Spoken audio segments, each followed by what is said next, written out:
right, ladies and gentlemen, we're live. And we're gonna get set up here real quick. Just give me got 2 minutes, so long enough to get ourselves together here. Let me check something out real quick. Let me switch up on some audio. All righty, there we go. Hopefully that'll work. Let's check out everything real quick. Make sure everything sounds good. There we go. All right, yeah, we good. Hopefully that'll work. Let's check out everything real quick. All right, yeah, so we're good right now. Yes, indeed. All right, so what is today? January the 10th, 2026. And just yesterday afternoon, as a matter of fact, the New York State Community Commission for Reparations Remedies conducted another live event, if you will. And we're going to take a look at it. All right. Well, we are going to take a look at it. Let me see here real quick. Let me just check some other things out. There we go. Let me check one more thing out real quick. I guess we might not be able to do that, so I can do it here. Let me check this out. I think I can. All right, we're going to get started here in just a couple of minutes or less. All right. Make sure everything is going good. All right. There we go. I think everything is good. So what we are doing today is we're on 2 different platforms. We're on about 8 different social media platforms today. And I'm kind of knocking out 2 birds with 1 stone, so I don't have to go back and do one today and then do one on the other. So we are live on 365 Ideas, which on YouTube. We are live on Thoughts of the Week podcast on YouTube and Twitch.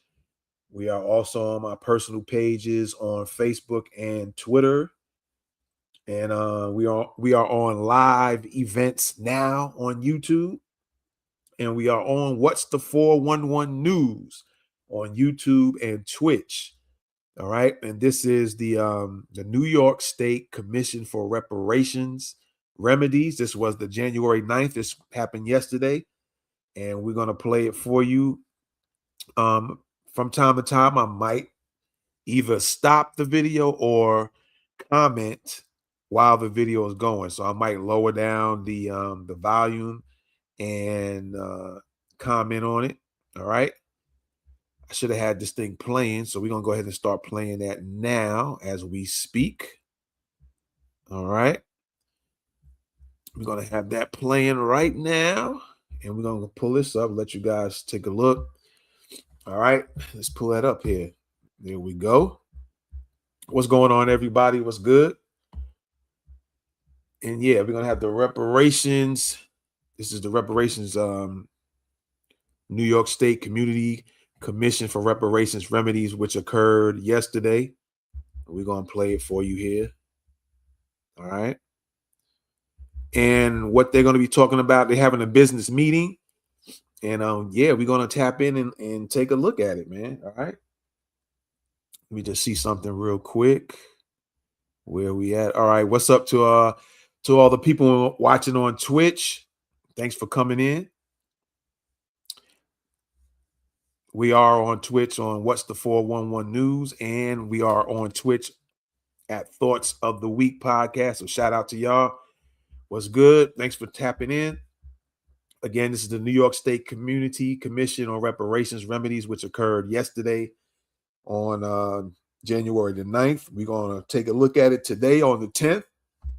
And y'all get to tap in and see what's going down. All right, so I'm going to move myself out the way for a little bit. If, like I said, from time to time, I might make some comments on some things I might hear. And I don't really want to stop the video. I just rather it play, and I might comment in between. I might turn the volume down for the video that you're looking at right now, and I might make a comment here or there.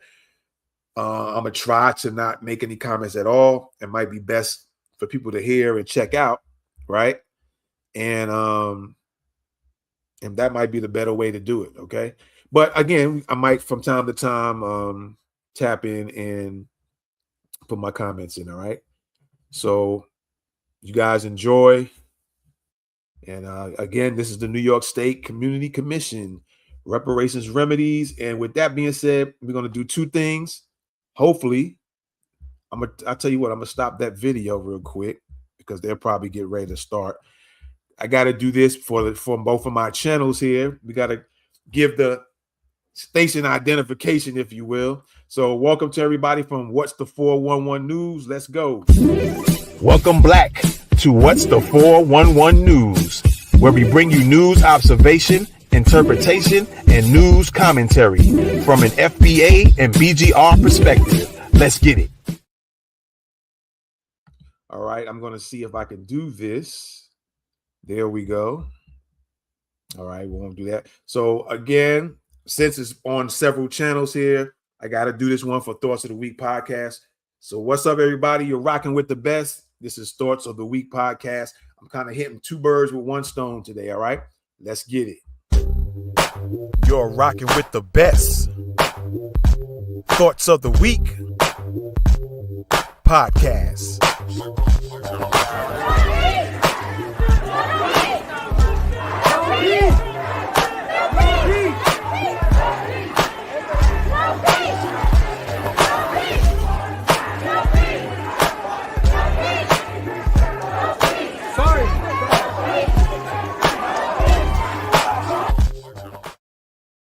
All right, there you go. So I got both of the channels out. We're gonna go back to What's the 401 News. There we go.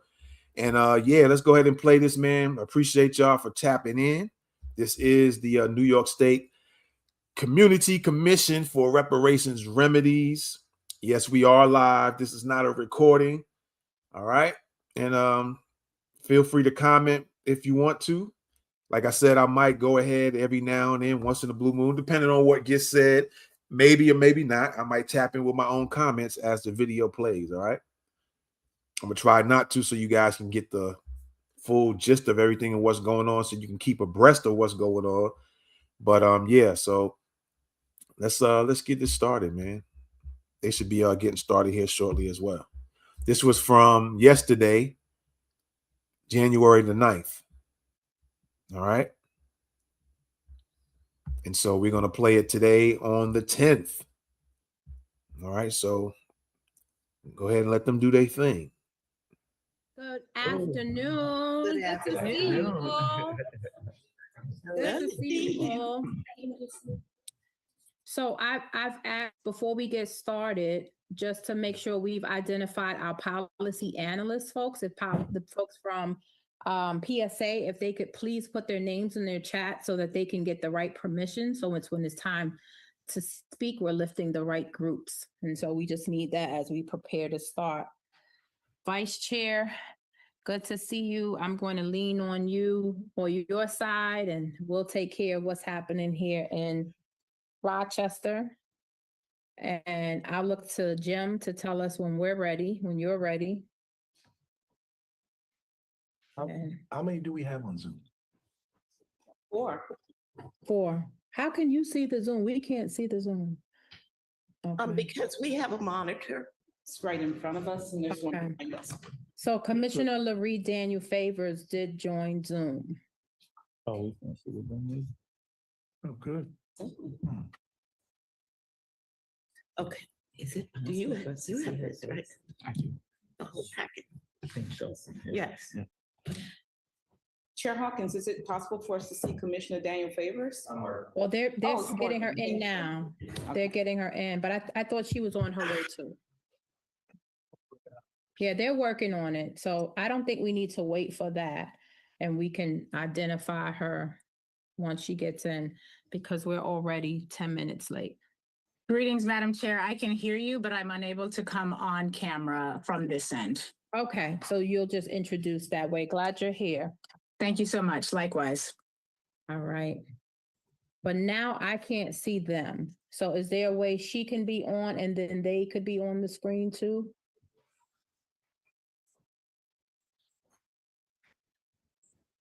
Okay, no worries. Because she spoke, that's why. Yeah, yeah, with her, it's spotlighted. Maybe they can unspotlight her for now and then it'll bring me back to the commissioners.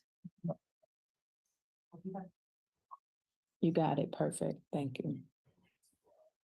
So if you're able to- Just as a video conference, they are. Yeah, we. Okay.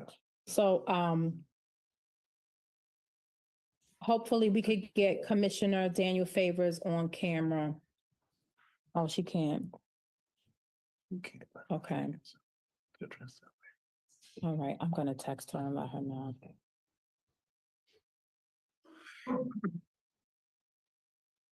You got a quorum without her, Yeah, but she can't speak if, if she's not online.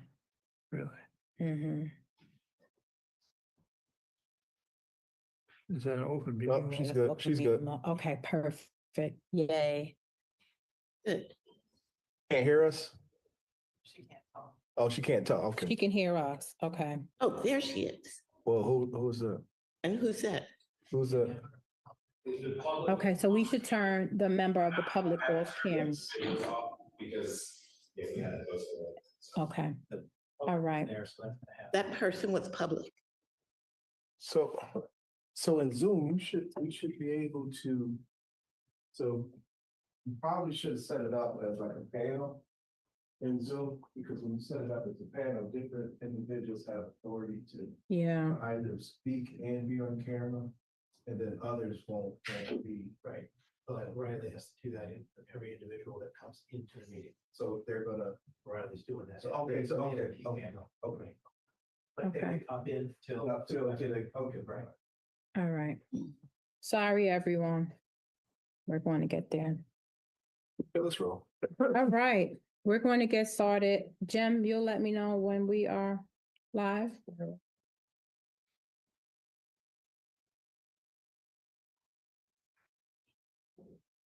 Good afternoon, everyone, and welcome to the New York State Community Commission on Reparations Remedies. This is a business meeting. And as a reminder, the business meetings differ from the public hearings. At the business meetings, this is where the commission will conduct its business of the commission. You'll hear updates about our vendors. You'll hear updates about the work we're doing, but we will not have a public comment section. And so we thank those that are joining and streaming live. We appreciate the ones that have joined via Zoom, and we are going to get started by welcoming all the commissioners. We are in 2 locations. We heard from you all. And so 2 locations provide us an opportunity to provide space for the upstate and downstate area. And downstate, we're at the Philipse Manor Hall historic site. So in Yonkers, New York, hello folks in Yonkers. We'll let you all introduce first and then we'll introduce afterwards. And then we also have Commissioner Daniel Favors online. Matter of fact, we'll let her go first because we always forget about the folks online. So we'll start with Commissioner Larry Daniel Favors. Muted. Okay, so we'll wait for them to lift her volume. Can you, if they can unmute her, let's see if we can get it, or she can, there we go, you're ready. Hi, so just by way of protocol, I cannot unmute myself. I have to have permission from the Zoom host to be unmuted. But having said that, Happy New Year to all. I am so grateful to be in another year doing this work, and I look forward to a productive meeting. Happy New Year. Yonkers, I'll give the floor to our Vice Chair, Dr. Deborah Jenkins. Okay, good morning and happy new year. Good to see everyone. Happy to see the seats are filling up here in Yonkers. This is a wonderful site. I think it's something that we should take note of going forward. I am Dr. Deborah Jenkins and happy to serve our community in this auspicious fight for reparations for us. And we've been doing the work and we're going to continue to do the work. And I'm happy to serve alongside this enormously talented panel of commissioners. Turn it over to my left, our treasurer. Good afternoon, everyone. I am Jennifer Jones Austin, and I am delighted to be here for this business meeting and in this space. I had never visited the Philipse Manor historic site before, and I've just been here for, I guess, a little better than a half hour, but I've had a little bit of a time moving about in the facility, and it's just a tremendous site, and I look forward to spending some time after the meeting and then coming back again.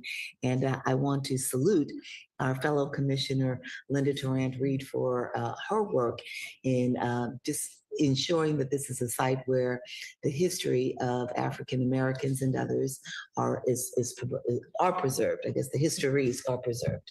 Thank you, Jennifer. Good afternoon. I am Derek Hamilton, and grateful to be in this space and on this commission as we build camaraderie and trust in our mutual commitments to bring about reparative justice in the state of New York. All right, just real quick. This is the New York State Community Commission for Reparations Remedies. This happened yesterday. I'm broadcasting it live. This is their business meeting. So it's not the same as the public hearings that maybe some of y'all seen when I broadcasted live previously. So this is their business hearing. You still might be interested in it nonetheless. It's very worthwhile to be listening to it all. So we're going to go ahead and continue that in. I just want to let everybody know this is the business meeting, which is normally different from the public hearings. All right. Thank you. Happy New Year, everybody. I'm at home here at Philipse Manor Hall, and I see so many of my friends, so I'm very happy. I'm Commissioner Linda Tarrant-Reed. I am the Secretary of the Commission, and I'm very overwhelmed with the work that we're doing because it is so necessary. And we have the right people on the commission to, do what we are charged to do. So I'm very happy and thank you for coming.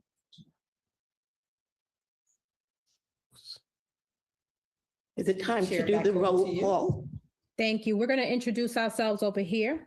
Okay. And so I'll begin. I am honored to be here. We are at the Urban League of Rochester, and we are on Joseph Avenue, and we've been in this building. I'm proud to serve as the president and CEO of the Urban League of Rochester, and happy to host this historic meeting right here in our building.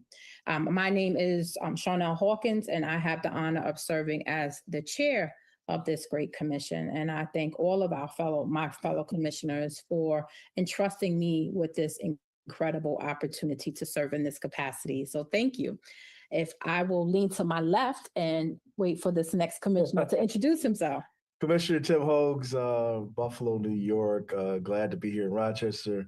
Awesome opportunity to be able to be with the other commissioners and learn from them and share our experiences. And I'm excited because we have movement. And so hopefully during this business meeting, we can discuss that movement and share the progress that the commission has made, both in the staffing Recording area, in progress.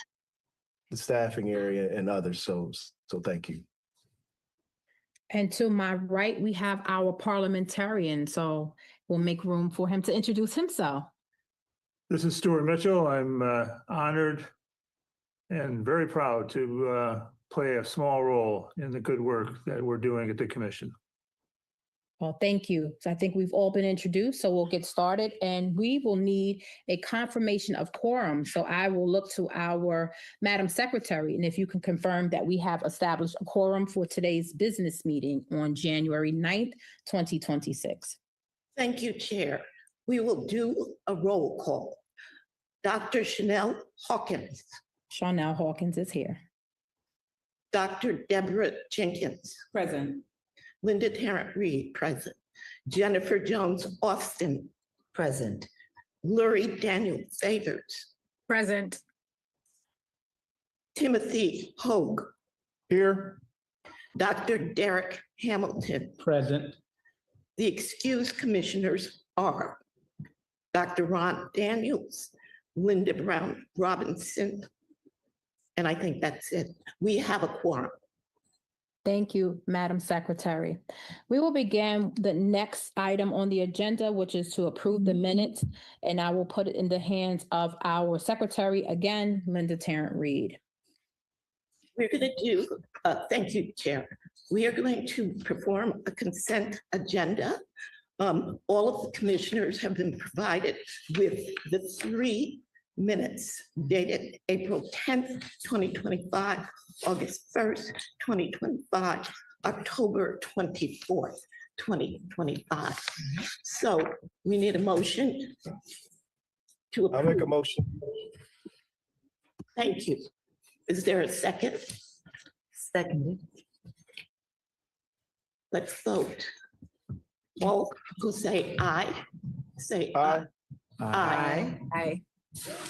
I think that's unanimous. The minutes have been approved for those 3 dates. Thank you, commissioners. Thank you, Madam Secretary. So next we'll move to the staff updates, and I would be honored to introduce who's here in Rochester, our new operations manager. I'll actually have her come to the table just for a moment to introduce herself.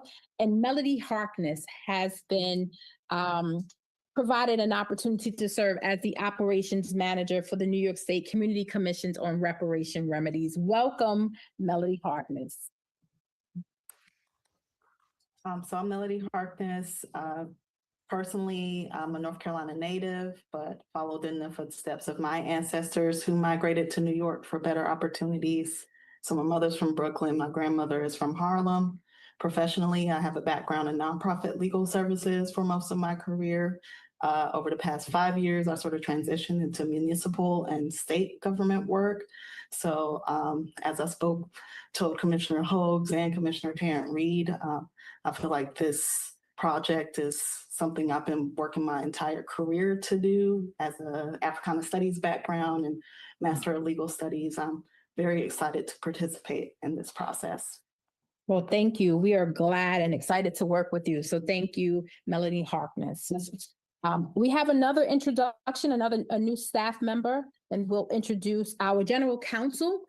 And I know that, I just want to confirm that general counsel is there with you, Vice Chair. And so we will introduce our general counsel. I will give it to Jennifer Jones Austin to just make a quick introduction and allow her to introduce herself.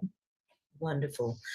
Delighted to introduce, India Sneed Williams as our general counsel. She is, please come in, actually make yourself visible to the cameras as well. Working with a group titled IQEQ.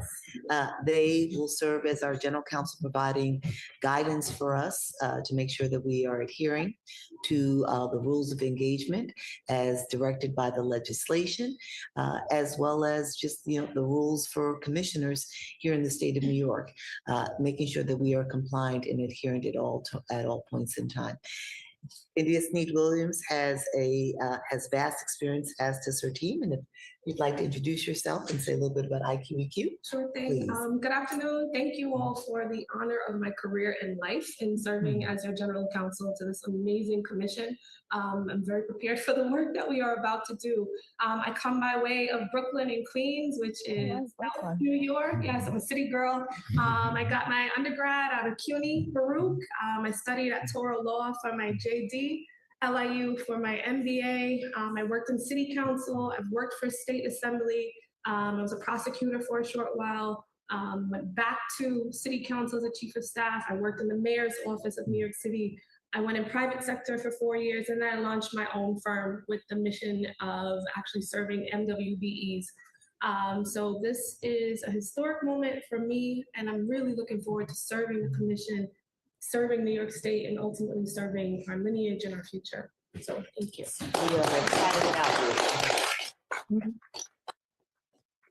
We look forward to working with you. I know language is very important. My lineage, I merely mean history. I am not on any particular side. I wanted to be clear on that. All right.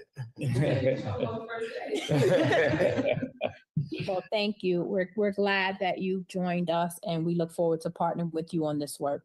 I'm going to move to the next item on the agenda, which is old business, and I want to remind us as commissioners and the community that we have a working definition for reparations, and we established that reparations is a process that authentically repairs and acknowledges the physical, cultural, psychological, mental, material, and or physical destruction, injury, and or harm of people and or society, including their identity. It includes processes of repairing, healing, and restoring a people and society who were injured due to their group identity in violation of their fundamental human rights by governments, corporations, institutions, and or individuals. Any questions or concerns about that as we move forward? Just as a reminder, we know this is our working definition, but are we still feeling good about that? Well, we're not going back. So if I may just share, we are not going back. We feel good, but we will be essentially kind of be making sure we have meat on the bones. We provide more description for some of the terms that are included here so people understand what we mean by harm. What is intended when we speak about human rights, let's say, as inclusive of economic rights and agency and the like. So this is the definition. We are working with this, but we do appreciate that we need to make sure that it is further defined so people have a really good understanding of what we mean when we speak using this definition. Thank you, Commissioner Jones, Office Austin, and you've given us a preview because when we get to new business, we will talk about the discussion of the definition of harms. So we'll have some discussion on that later on. Any other comments about our working definition? I'm going to move on to, I'm sorry. I just wanted to make sure I made room. I'm going to move on to the next item, which is our approved timeline. As a reminder, we are actively engaged in our consultant work, the public hearings and business meeting.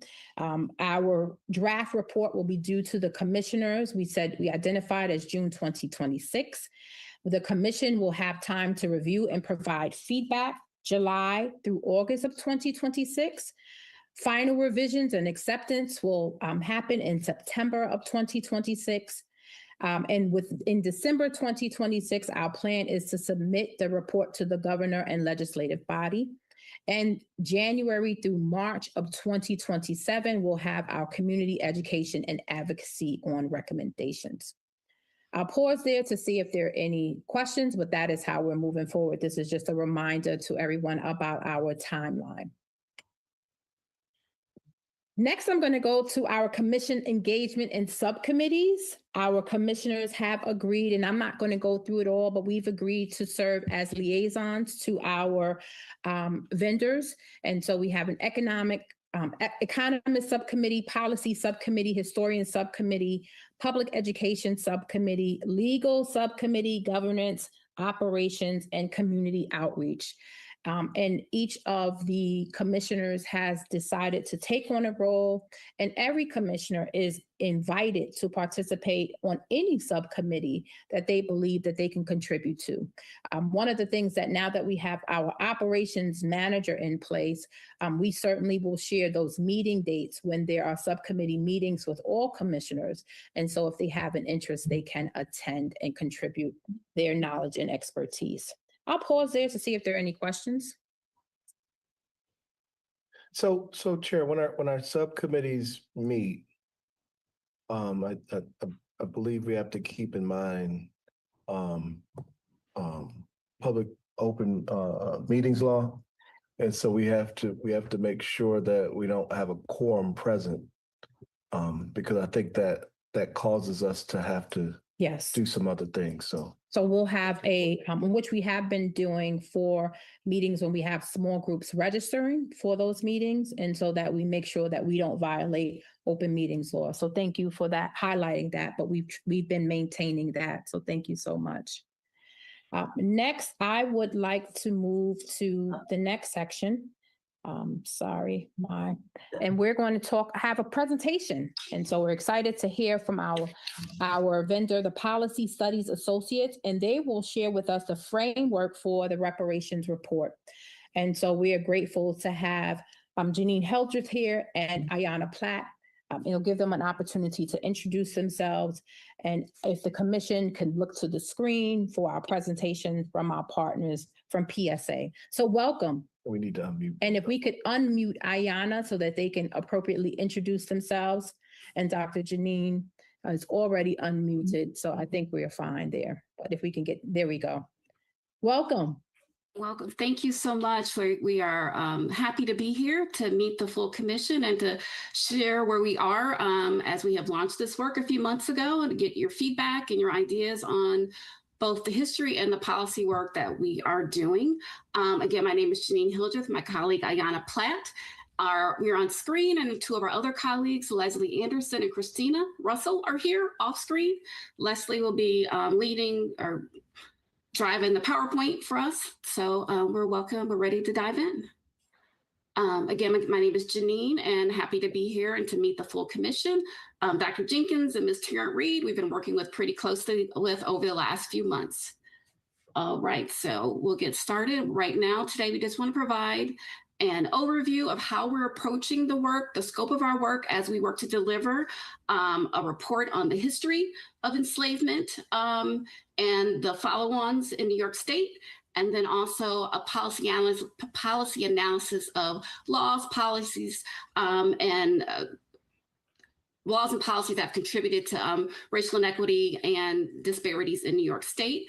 We're going to preview how we think these two reports will support the commission's final work, and then gather feedback from the commission to inform future work, either now or later on, that you can share with us about ways to kind of guide how we're approaching this work for you. Right. A little bit of background on PSA. We are a women-owned small business. We're based out of Washington, D.C., specializing in research, evaluation, policy analysis, technical assistance, capacity building, systems design, implementation, and professional development and training. We are all trained researchers using rigorous mixed methods research design. So we do both qualitative and quantitative research. And we pride ourselves in delivering reports, presentations that are relevant, accurate, and with practical applications for how our clients can use our work. We have a long history of working at all levels of government, federal, state, local, including New York State, New York City, and other government agencies. We work with nonprofits and foundations over our 40 years of work. So we have a long history of doing this work. And so our overall project goals, PSA has been selected to provide two deliverables to the commission: a historian report and a policy analyst project report. Again, my name is Janine. I'm leading the history report. And then Ayanna, who will be speaking shortly, will be leading the policy analyst report. And so each of these reports are designed to hopefully inform the commission's final report to the state around ways to address reparative justice and to provide reparative justice for the long history of discrimination, enslavement in New York State. Both of our projects are going to be informed by the UN framework on remedies and reparations, which provides guidance for how to do this work in a systematic, fair, and legal way. All right, and we have, as colleagues, Ayanna and I and our other team at PSA, are applying a joint research approach to this. And so each of the projects is multi-phase, again, doing systemic, historical, and legal analysis report, legal analysis, data collection and analysis. We each have a community engagement section, so that we're doing more than looking at reading reports and looking at websites. We're also going to speak with people who are both active in the reparations work, and then also community members in New York who have been affected by some of these policies and systems. We're going to emphasize documentation of state actions and the impact of laws and policies that New York State has implemented over time, beginning from the earliest days of the colony established by the Dutch to now. And we're going to draw on a wide array of primary and secondary sources from existing physical and online repositories and archival collections to help make the case for that work. And all of this in service of providing evidence-based data to you to support actual recommendations that you want to make to the legislature and the governor, about how to address actions of repair and remedy. All right. Again, just an overview of some of the resources that we have drawn on for this work. And also, if you look, we've submitted 2 draft outlines, and you can also see a running bibliography on each of those of resources that we have accessed so far. And those bibliographies are updated regularly as we find new resources from these and other resources. All right. And one thing I mentioned earlier is that we're not just going to do the reading of reports and looking at websites. We also have a community engagement component for both projects. For the Historian project, we're going to reach out to key organizations, identify with input from the commission. So we're thinking reaching out to historically Black churches, local museums, community-based organizations, high school alumni organizations, people who have a long history and knowledge of how things have unfolded in New York City, New York State. And we want to conduct interviews and focus groups with selective group persons to kind of bring some life to the history that we read, that we connect and analyze. We're hoping to conduct for the History Project about 20 individual interviews and 5 focus groups with like 6 to 8 people. So talking to upwards of 40 to 60 people about their experiences, again, to bring life to the history. And as Ayanna will detail shortly, she's going to do interviews with legal experts, activists, stakeholders who are actively involved in the reparations and remedies work nationally. So looking at New York, North Carolina, Illinois, where this work has already happened, and getting how their work and their experience can inform how the commission moves forward. All right, so now going a little bit deeper into how we're approaching the research, the historical research. So the first thing, again, reviewing the purpose and scope, is to provide a chronological state-centered history of New York's role in enslavement and building a racial hierarchy from 1626, when the first captured Africans were brought over, and then really linking it to the present, how those early activities around enslavement, emancipation, restriction of rights for Black and Brown, for Black persons, to the present. We're centering state and local laws, policies, and government action, and not just focusing on isolated individuals and events, although those stories of individuals and events are going to again, bring to life the history, those conversations that we'll have with people. And again, the goal is to establish the historical foundation, how the long-lasting impact and actions that have happened that documented state-sanctioned harms, and again, with the goal of supporting the Commission's recommendations for reparations and remedies to the state legislature and governor at the end of this year or early next year. All right, so specifically for the historian research approach we're applying is, again, as we share the resources, some of the sites that we selected to gather our research, we're doing archival, primary and secondary research, reading lots of articles, websites, getting documents as we can, pictures and slave logs, things like that. We're analyzing statutes, municipal ordinances, and governance structures.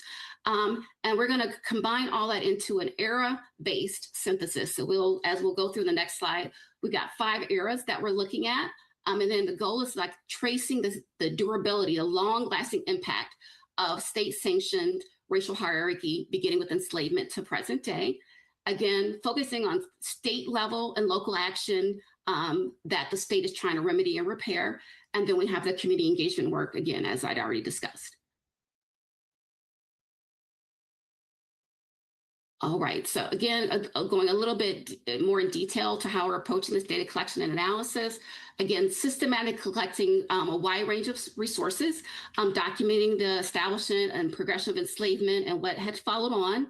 And we're going to be evaluating each of those resources that we collect, looking at who wrote it, when it was written, what was the potential goal for that and why, and cross-verifying the data to make sure that we're not pulling in outliers of something that somebody's come up with, something that no other researcher or historian has an idea. We're not trying to bring new stuff, but really trying to gather and accurately represent the history of New York City and New York State. And again, incorporating those firsthand accounts of the lived experiences to bring to life what those state actions have meant on the individual level for individuals, their families, and their communities. And then all this coming in to develop a comprehensive historical report that links the past and the present with evidence, sound evidence base, and the ways that those past actions have affected the experiences and the opportunity of New York's residents, their Black residents, from, again, over the last 400 years since the colony of New York was first established. All right, and as I mentioned earlier, the report we organized into 5 historical areas, looking at early enslavement and colonial governments, the movement to abolish slavery. Again, New York did it before most states in the Union, moving into Civil War and Reconstruction and what those meant for the formerly enslaved, Jim Crow, and the Great Migration and racial terror that New York was not immune to, and then moving into the civil rights and post-civil rights eras that we're living in now. And again, with the goal of emphasizing how the racial hierarchy has evolved. It's not the same as it was before, but the effects still remain. And so now we're going to just quickly go through a few of the key topics from each of the eras that we mentioned that we're going to explore in depth. So beginning in 1626, when the first captured Africans were brought by the Dutch via the West India Company.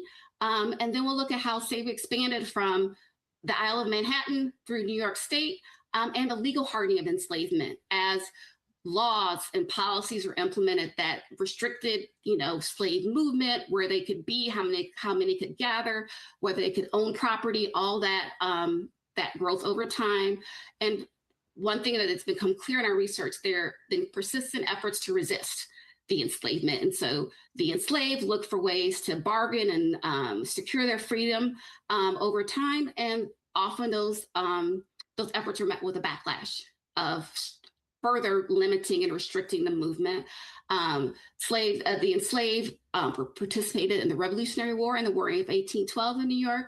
And the Revolutionary War brought along greater understanding among both Black and white residents of the need to end slavery, with the first law for emancipation began around 1729. It was a gradual, slow process, but eventually in 1827, the enslaved were freed. And then in each of these eras, you'll see efforts toward slaves to own property, the enslaved to own property, and then ways that they were removed from that property by the government. After emancipation in 1828, right before the Civil War, again, more efforts among New York residents, formerly enslaved, to gain property and voting rights, pushed back by the local government to kind of limit those. You see an expansion of policing, especially with the Fugitive Slave Act, which Ayanna will talk about too, around gathering both free and enslaved and sending them to the South.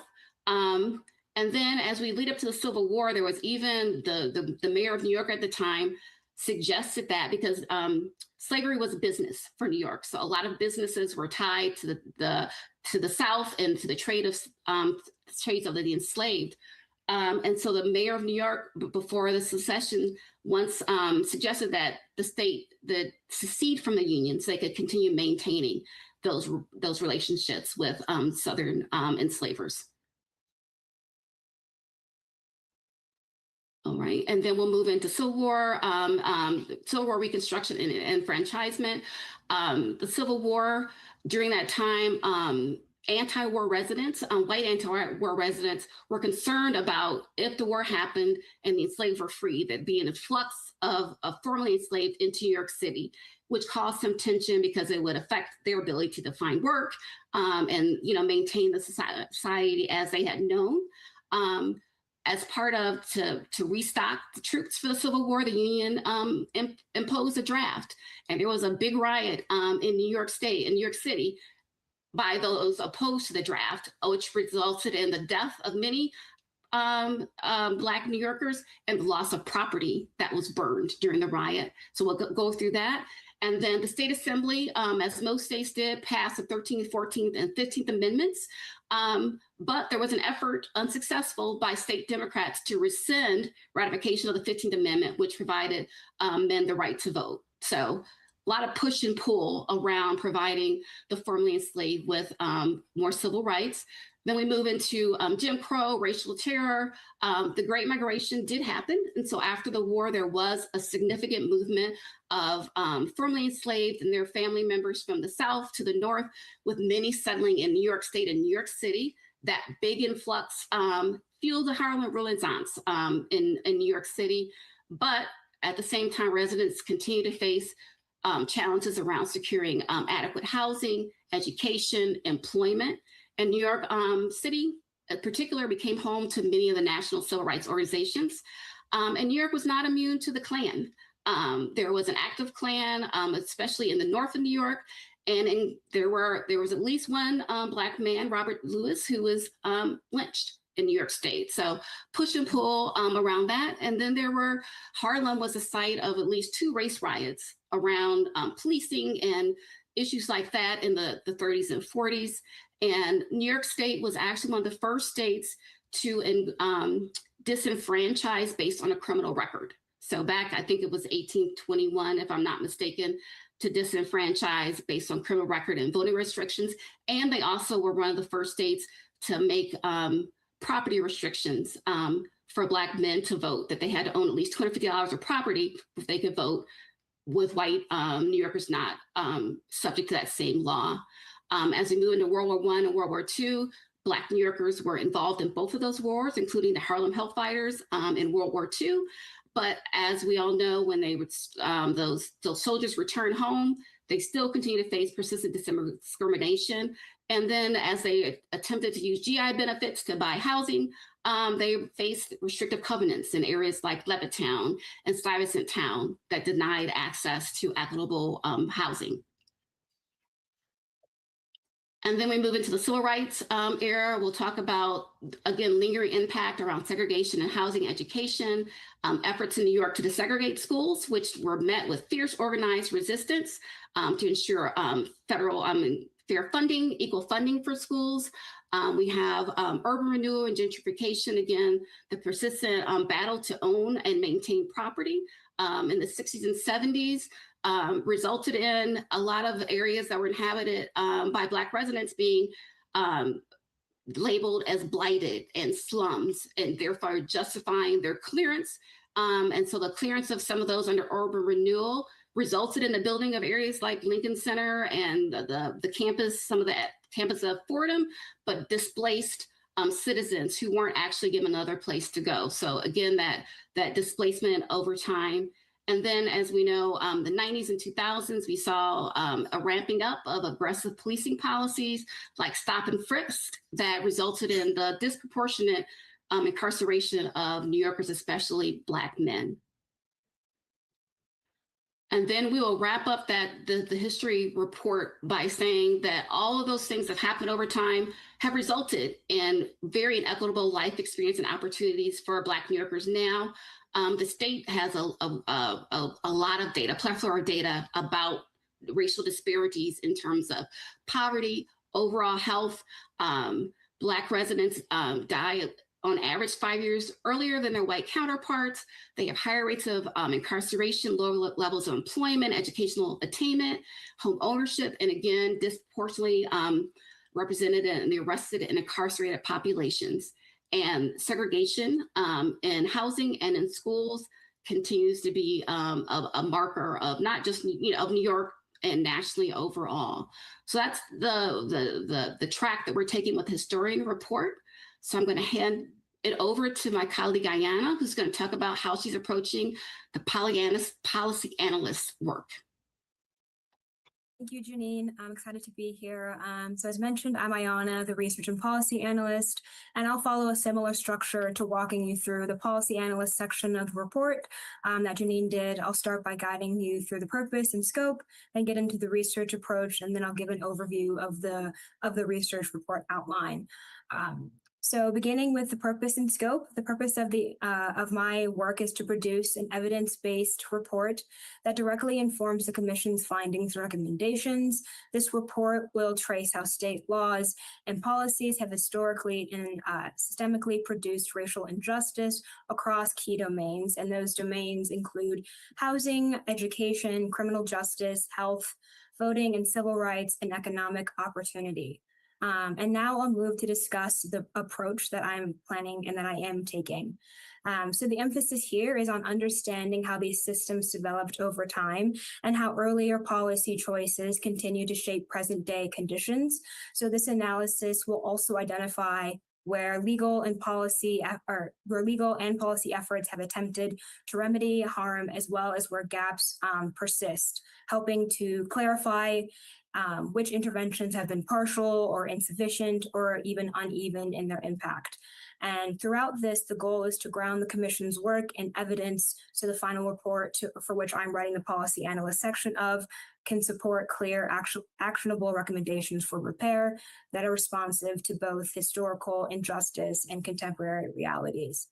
I'll now move to discuss the first phase of the work, which is already underway.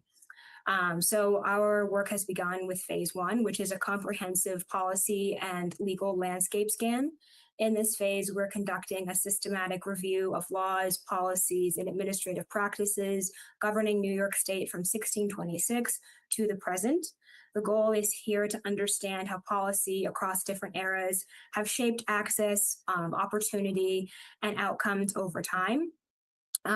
This review will span colonial, state, and municipal levels of governance, recognizing that harm has often been produced and reinforced across multiple layers of government across multiple eras. And here we're focusing on identifying statutes, ordinances, court decisions, rules that are particularly relevant to Black New Yorkers' access to key domain areas, which of course are the housing, education, criminal justice, health, voting, and civil rights, as well as economic opportunity.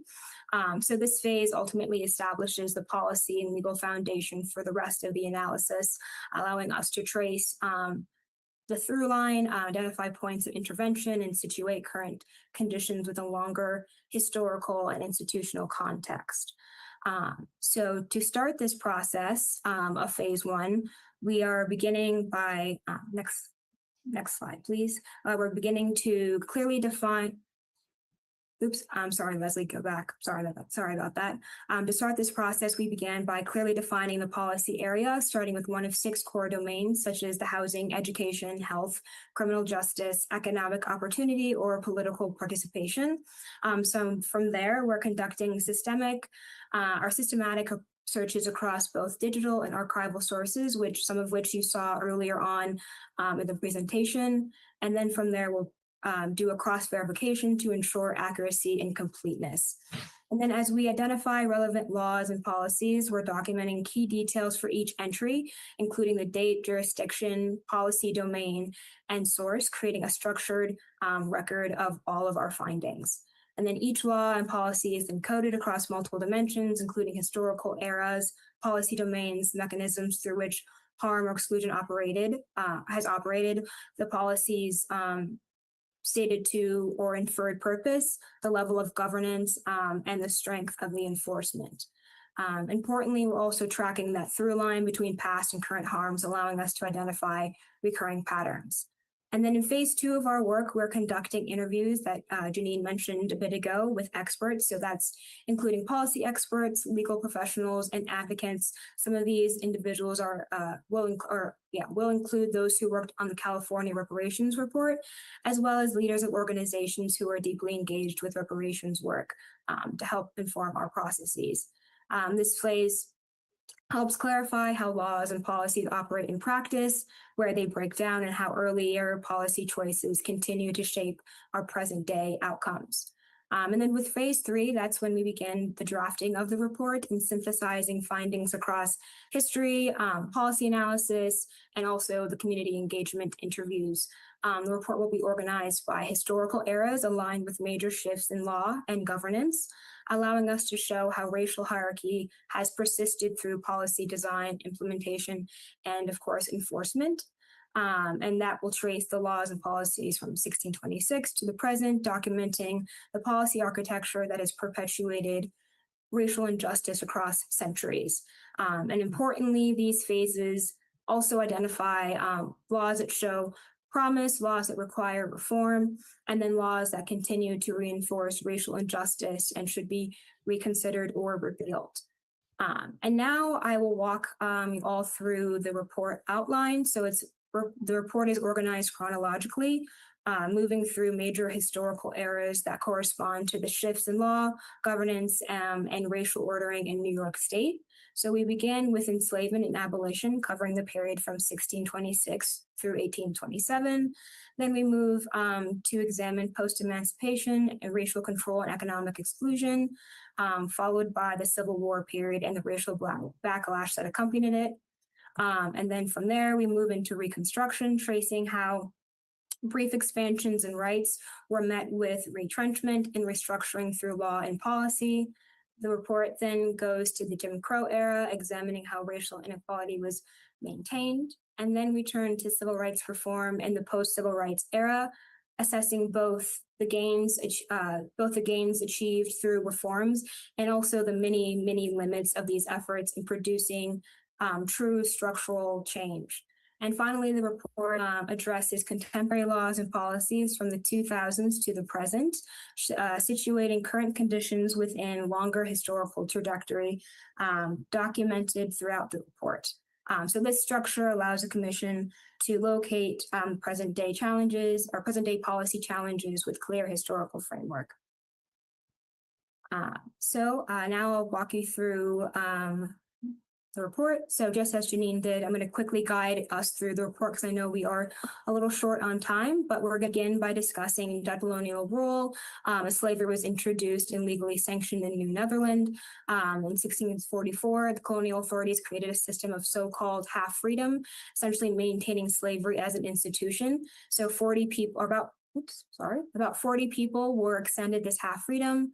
And these individuals, they had to pay annual dues to the Dutch West India Company, and their children, however, remained enslaved. And then under British rule, those systems were expanded and more fully codified, further entrenching racialized slavery through law, property relations, and systemic structures. The period of abolition that followed was gradual and managed in ways that formally ended slavery, while preserving white political and economic power, limiting the scope of freedom and opportunity to the formerly enslaved.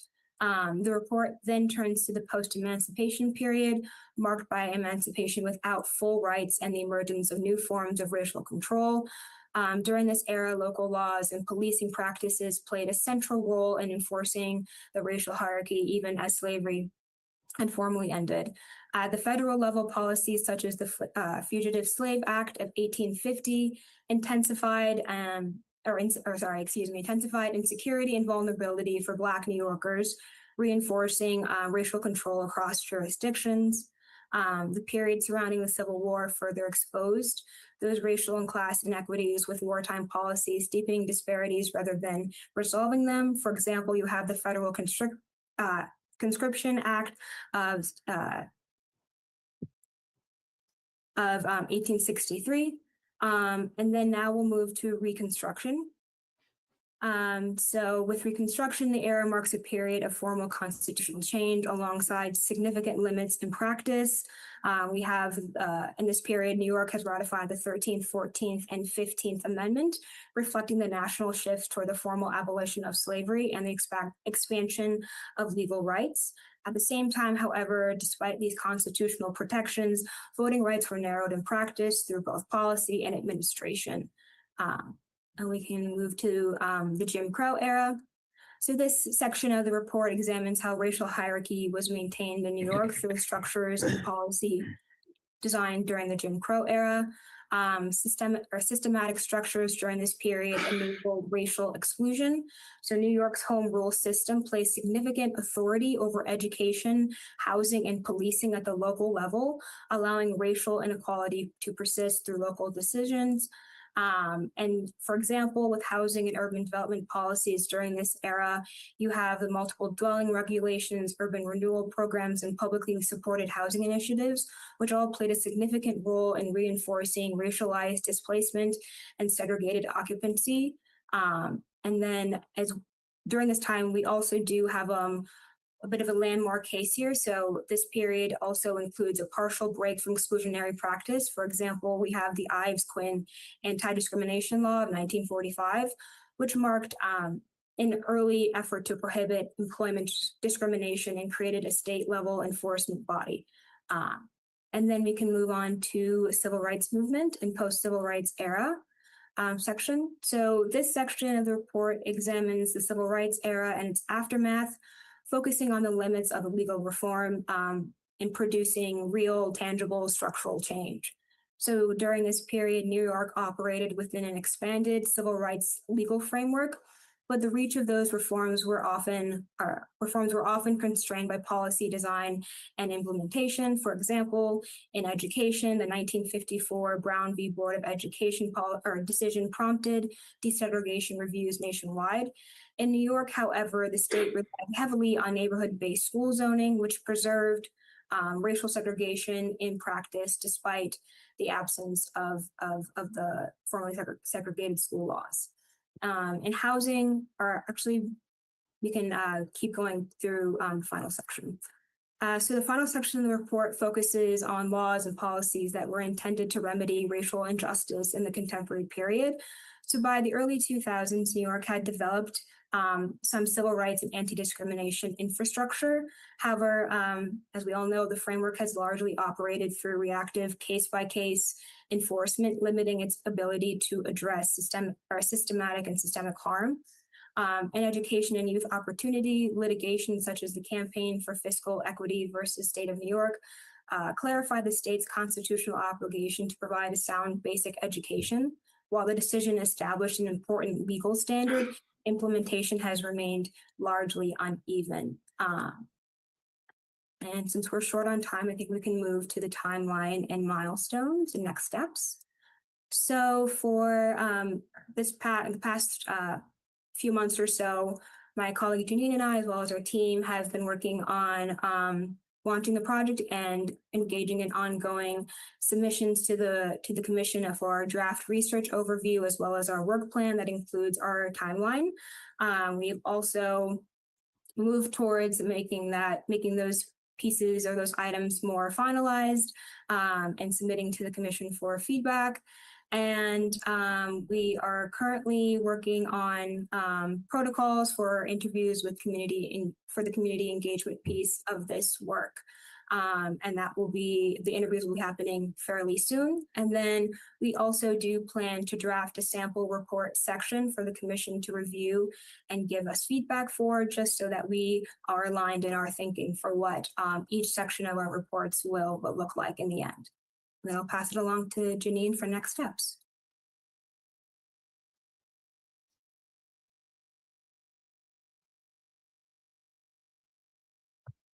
All right, so thank you again. As Ayanna mentioned, we're going to draft a section for the report for commission review.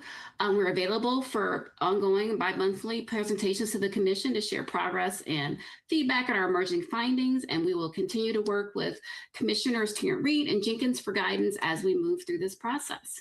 So I know we're a little over time, so apologies. But if the commission has any questions or guidance for us as we continue moving this work forward, we're happy to hear. Thank you, Team PSA. We are grateful to learn about the tremendous work that you all have been doing. I want to pause to recognize that this is a lot of work. And you've got, if you go back to that timeline is pretty aggressive, and we'll need you to keep to that because we know that we have a timeline and we're looking for our draft full report by June of 2026. So I just want to acknowledge that you have a tremendous effort, and we're grateful for the start. I have questions. I know my colleagues here have questions, and thank you again. If you could stick around for questions. I will yield the floor to our commissioners in Yonkers if they have questions. And I see Dr. Derek. Dr. Derek, I knew that you had a question. I saw you taking notes over there. But I want to just acknowledge that Commissioner Linda Tarrant-Reed and Commissioners Jenkins, Vice Chair Jenkins, have been working closely with Team PSA as they are the liaison. So I just want to thank them for their efforts and working closely with them on behalf of the commission. And they provide direct feedback, but here is an opportunity today for the full commission to review the work and the efforts that you've been working on and provide access to us for feedback. So I see that Dr. Derek has his hand raised. We'll yield the floor to Dr. Derek, and then next will be Commissioner Jones-Austin. I'll begin with gratitude. This is comprehensive and awesome and well thought through, and gives me a lot of faith that we're going to get a great product at the end. I have basically 3 points of query I'd want to raise. One is with the history report. I wonder if we'll be able to capture the ways in which incidents in history, the system of slavery itself, links to modern, not only capitalism, but New York State in particular benefits from finance and insurance industries. Will the report, linking the work of people like Eric Williams and Ed Baptiste, be able to demonstrate or examine the links between the system of chattel slavery and modern financial markets for a place like New York State, which disproportionately benefits from that? That's query one. Maybe I'll do the second two real quick. The second one is with regards to the policy examination. There's an economist, Richard America from Georgetown University, who has used the term unjust enrichment. So I'm wondering, in addition to the ways in which policy might have disadvantaged populations, will we be able to examine the concept of unjust enrichment, the ways in which privilege or benefit might have accrued as a result of somebody else's demise from a policy framework? And then the final query is with regards to areas of domains in the policy analysis. I know there's home ownership there, but I wonder the concept of wealth more broadly. Should we add a lens towards wealth? And then, in addition to criminal justice, what about free mobility itself? Transportation as a domain, and simply the human capacity to traverse space. If I may jump in, first I want to commend you at PSA for the work that you've done. I echo the sentiments of gratitude that were expressed by Commissioner Hamilton. And I want to thank our fellow commissioners for their leadership, their guidance, supporting this effort at every turn. It's tremendous, tremendous. In some ways, I'm not surprised that some of my thunder, if you will, was stolen by Commissioner Hamilton. Sometimes we think very similarly, and I too was centering on the importance of looking at wealth and how wealth in America, essentially, from the very beginnings, all of this has been about political and economic power and imbalance. And if we do not center on like wealth and wealth policy, and how that has been stood up to the advantage of some at the expense of others, looking at things such as even tax policy, I think we missed something. And so I would ask us to look there, as well as he said, transportation policy.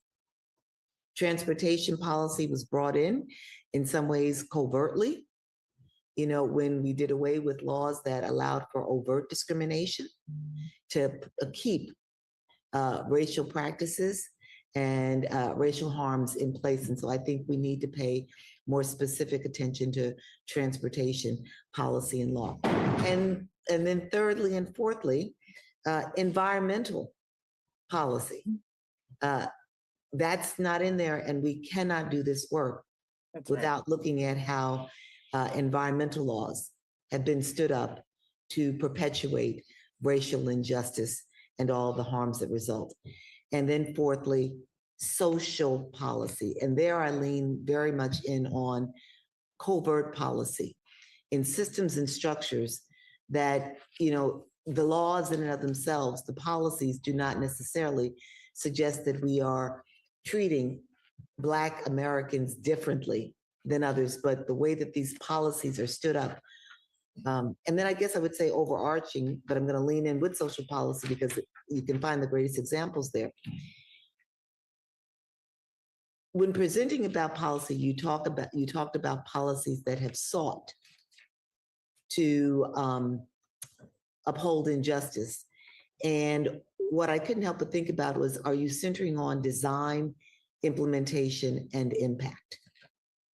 Because the way that our laws and our policies have worked in America is that in many instances, if you look at them at face, they may appear to be race neutral.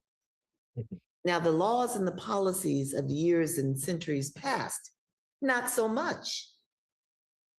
But over the course of the last, I'd say 50 to 100 years, we've had many policies, many laws that at face, GI Bill being one, race neutral, but by design, implementation, and impact, were intended to uphold racial injustice. So those are just more than considerations. They are, it is a, I am asking that we look at these matters through those lenses. It is not just the overt. It is very often the covert.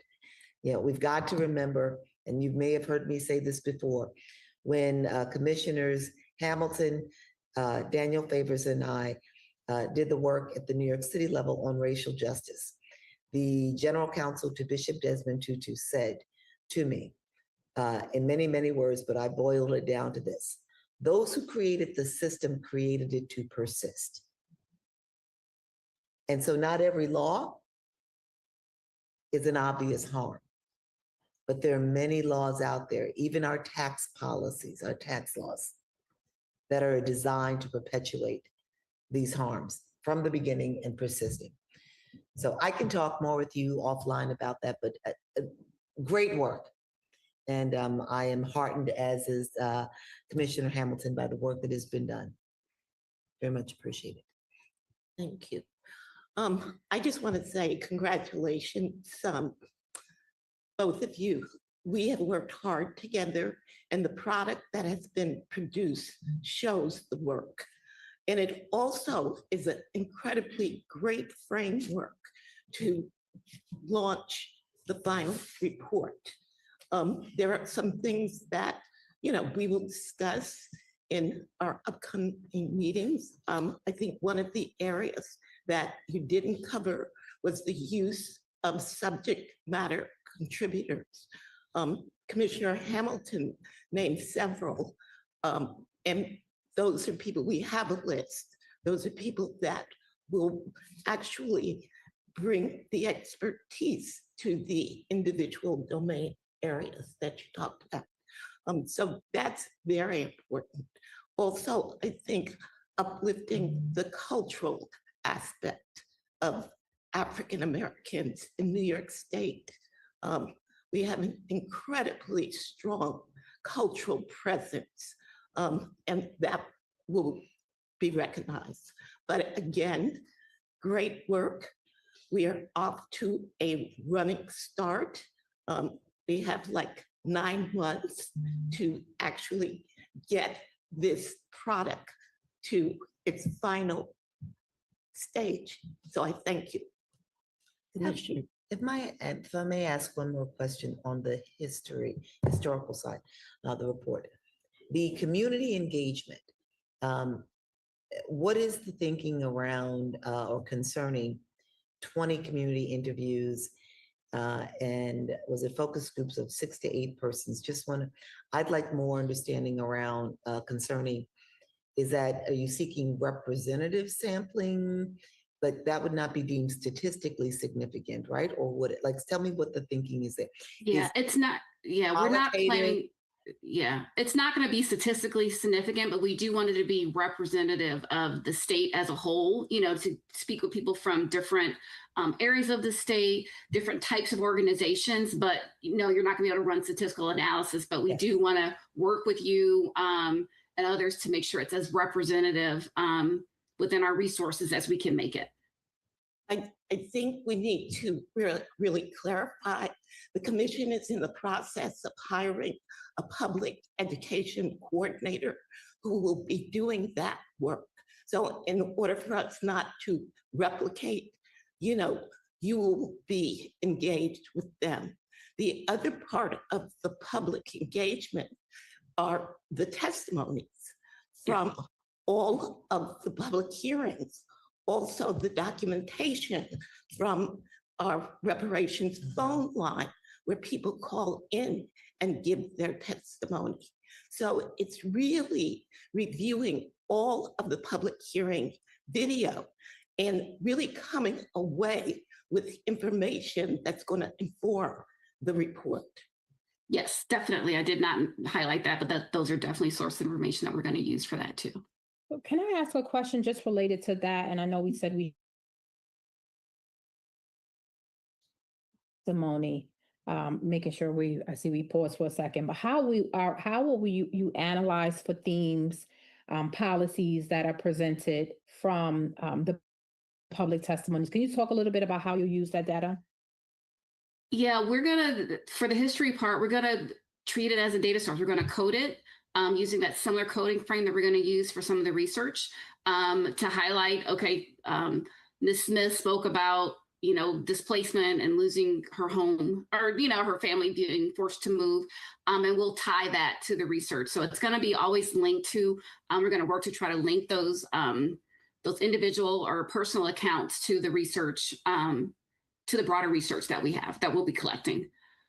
Thank you. One other question related to a question that Dr. Derek Hamilton asked, or Commissioner Hamilton asked about the, I wanted to know how you will use the benefits, how New York benefited from slavery and financial institutions, because I know earlier you talked about just governance structures, but I think if you can talk a little bit of how you'll make that connection of how they worked in collaboration with one another to create some exclusion and disproportionate economic gains for Black New Yorkers. So I'm interested in learning more about that. Yeah, we will definitely include that, because we know that the insurance business, financial markets, all of that benefited from the slave. 40% roughly of New York business was slave-centered prior to the Civil War. So we'll definitely cover that and look for research. Dr. Hamilton gave us a couple names to look at, and that if they're SMCs or we read their research, we'll definitely incorporate that into our work. Thank you. So I do want to briefly go back to Dr. Hamilton. So he asked a question, and there was a bunch of questions in there. So I wanted to know if he was more making a statement or if you wanted to follow up, Dr. Hamilton, for discussion with our contractors here. Or are you good? Well, number one, they've already answered that they're going to explore that. That's good. But I'm curious if there are reactions to the concept of unjust enrichment, and then as well as Jennifer talked about, transportation policy, but even more broadly, free mobility, just the capability of movement in society. Mm-hmm. If those, yes. Okay. No. Oh, yeah, no, that's it. Yeah. I just wanted to say thank you to PSA and to Janine and Ayana for this great work that you have started. I'm really happy with what the colleagues have added onto your table, because it's not a whole lot. I took all the notes from Dr. Hamilton and Commissioner Jennifer Jones Austin. And I'll be working along with you to try to ensure that those things are definitely in there. I know we're taking notes as well.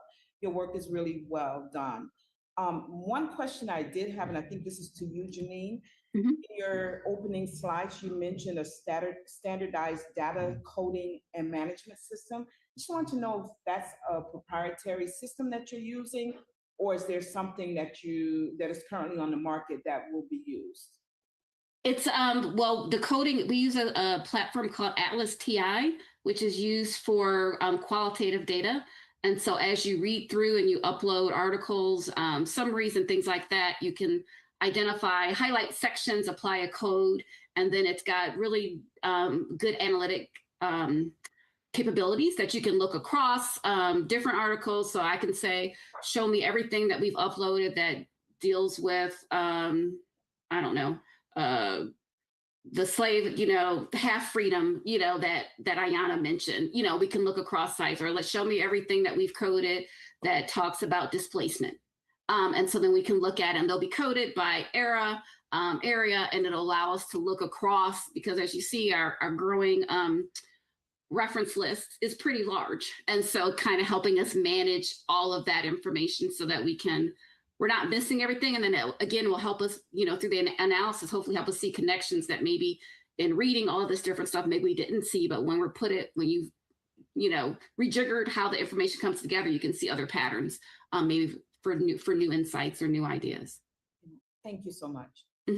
I'm glad to know that you're using Atlas TI. I've used it and I've worked with it, and I'm interested as we prepare to scan for, we'll have a discussion about harms, and you've listed many of the harms, but I think it would be useful for us even to grab some of the data from the public hearing for the commission. So I wonder how we'll use that. And so even if we, wanted to know themes on harms that had come up in the public hearings, on the phone calls, sharing that data with the commission, so as we develop those definitions will be helpful. And so that two-way feedback or sharing of information from some of the themes that you learn from Atlas TI is going to be helpful to us to help inform our work. So thank you. So real briefly, Commissioner Jenkins and Commissioner Tarrant Reed, once again, thank you. And PSA, thank you so much. My quick question is for if we have recommendations for subject matter experts or individuals we believe you should have conversation with, commissioners, how should commissioners go about doing that? Are you speaking to me? Yes, but you are Dr. Right. Jenkins. We have an extensive list that was compiled from the commissioners and from research that Commissioner Jenkins and I have performed. So PSA is in possession of that list with the contacts. So that is the list. And we encourage our commissioners to please add, because each one of you are specialized experts in your field. So we will send that list out, Commissioner Jenkins and I, and ask for any additions that you may have. So is that just an email to the two of you, or how should we accomplish that? Because hearing this outline has sparked some thought on individuals that might be able to contribute. Yes. You should email directly to Commissioner Jenkins and myself. Okay, thank you.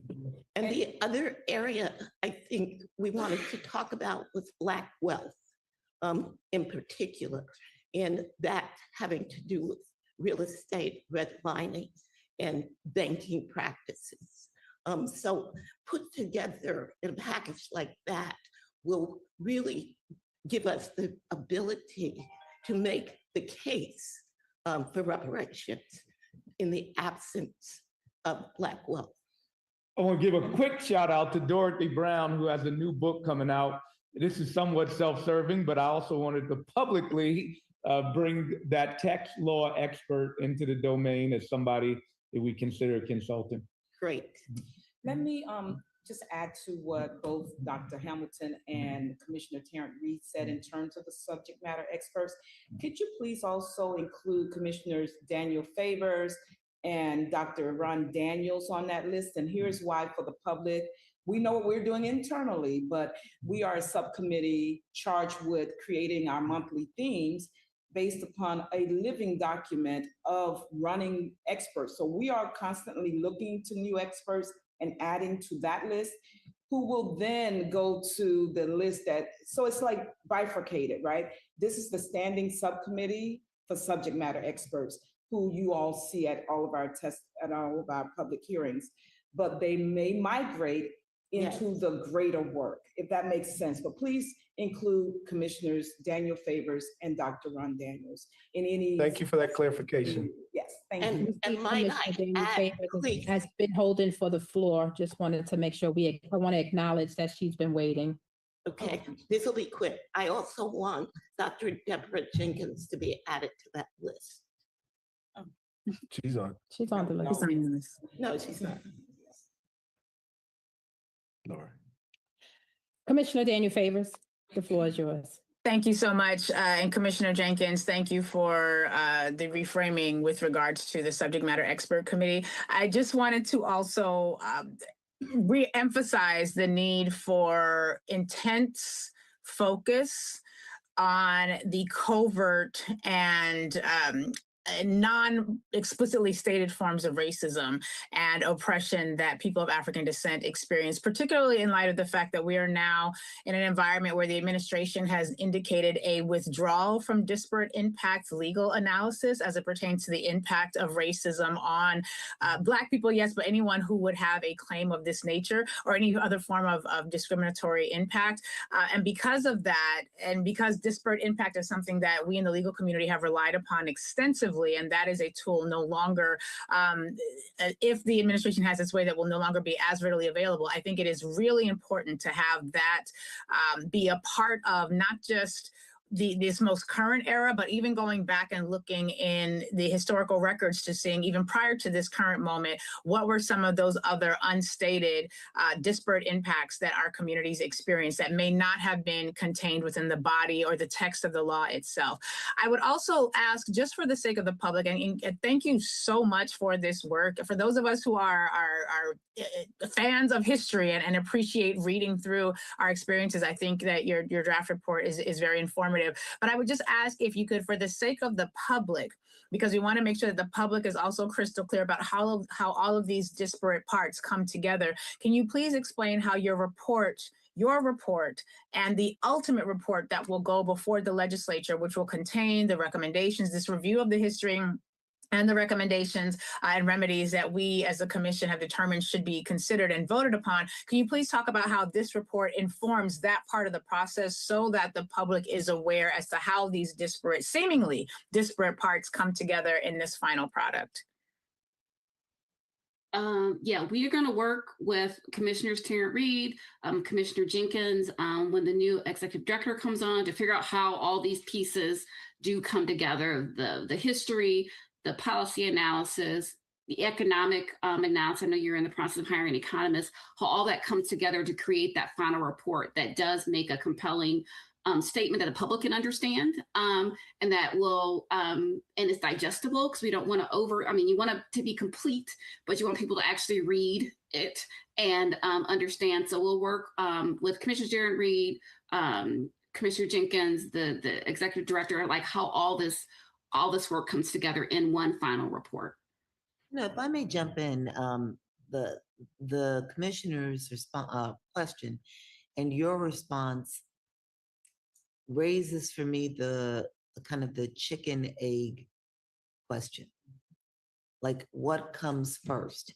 So it's like, is the history and the historical and is the historical analysis and the policy analysis going to inform our thinking and decisions about, we're going to talk in a few minutes about harm, about eligibility,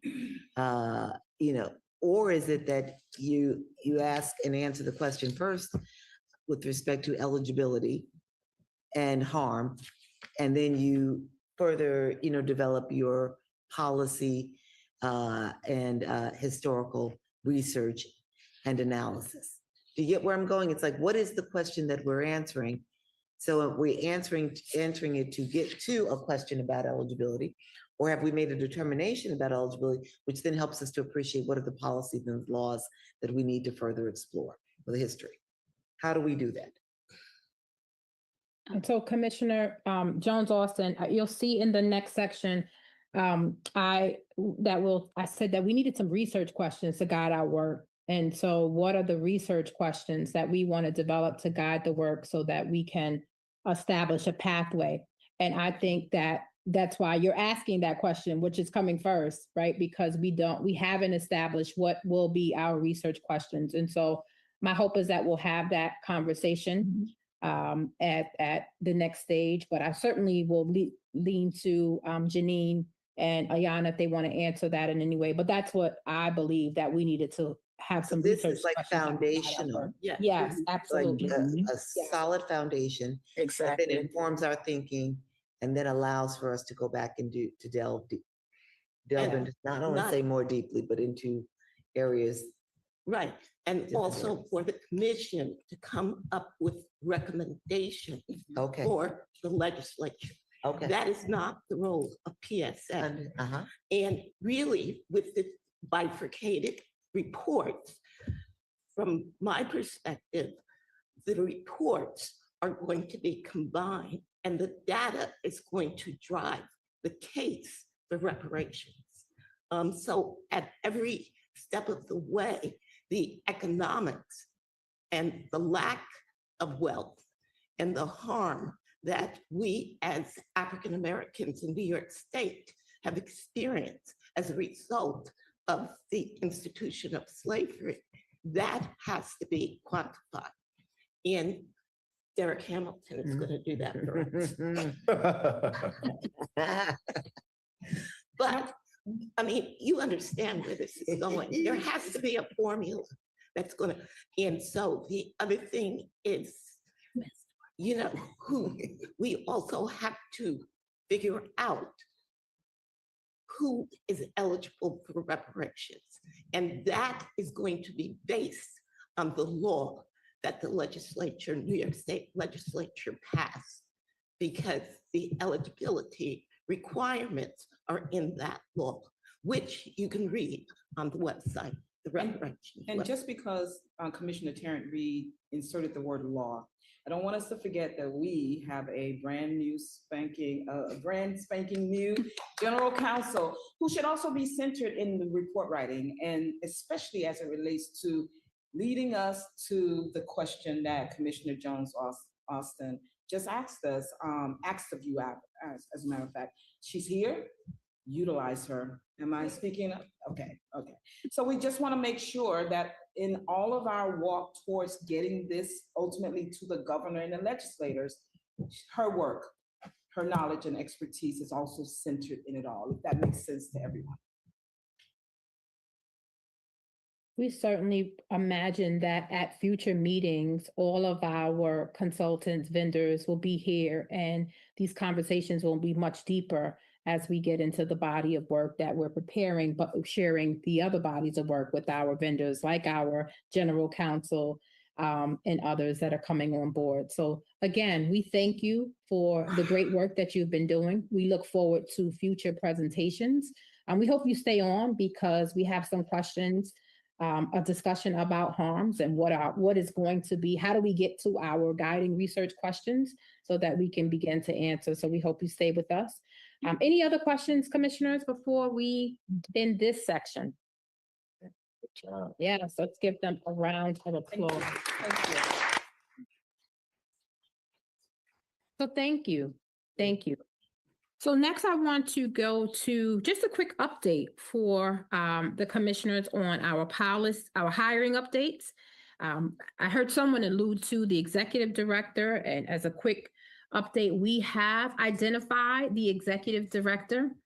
As you know, we partner with OGS, the Office of General Services, to help us with the commission with this procurement policy and processes.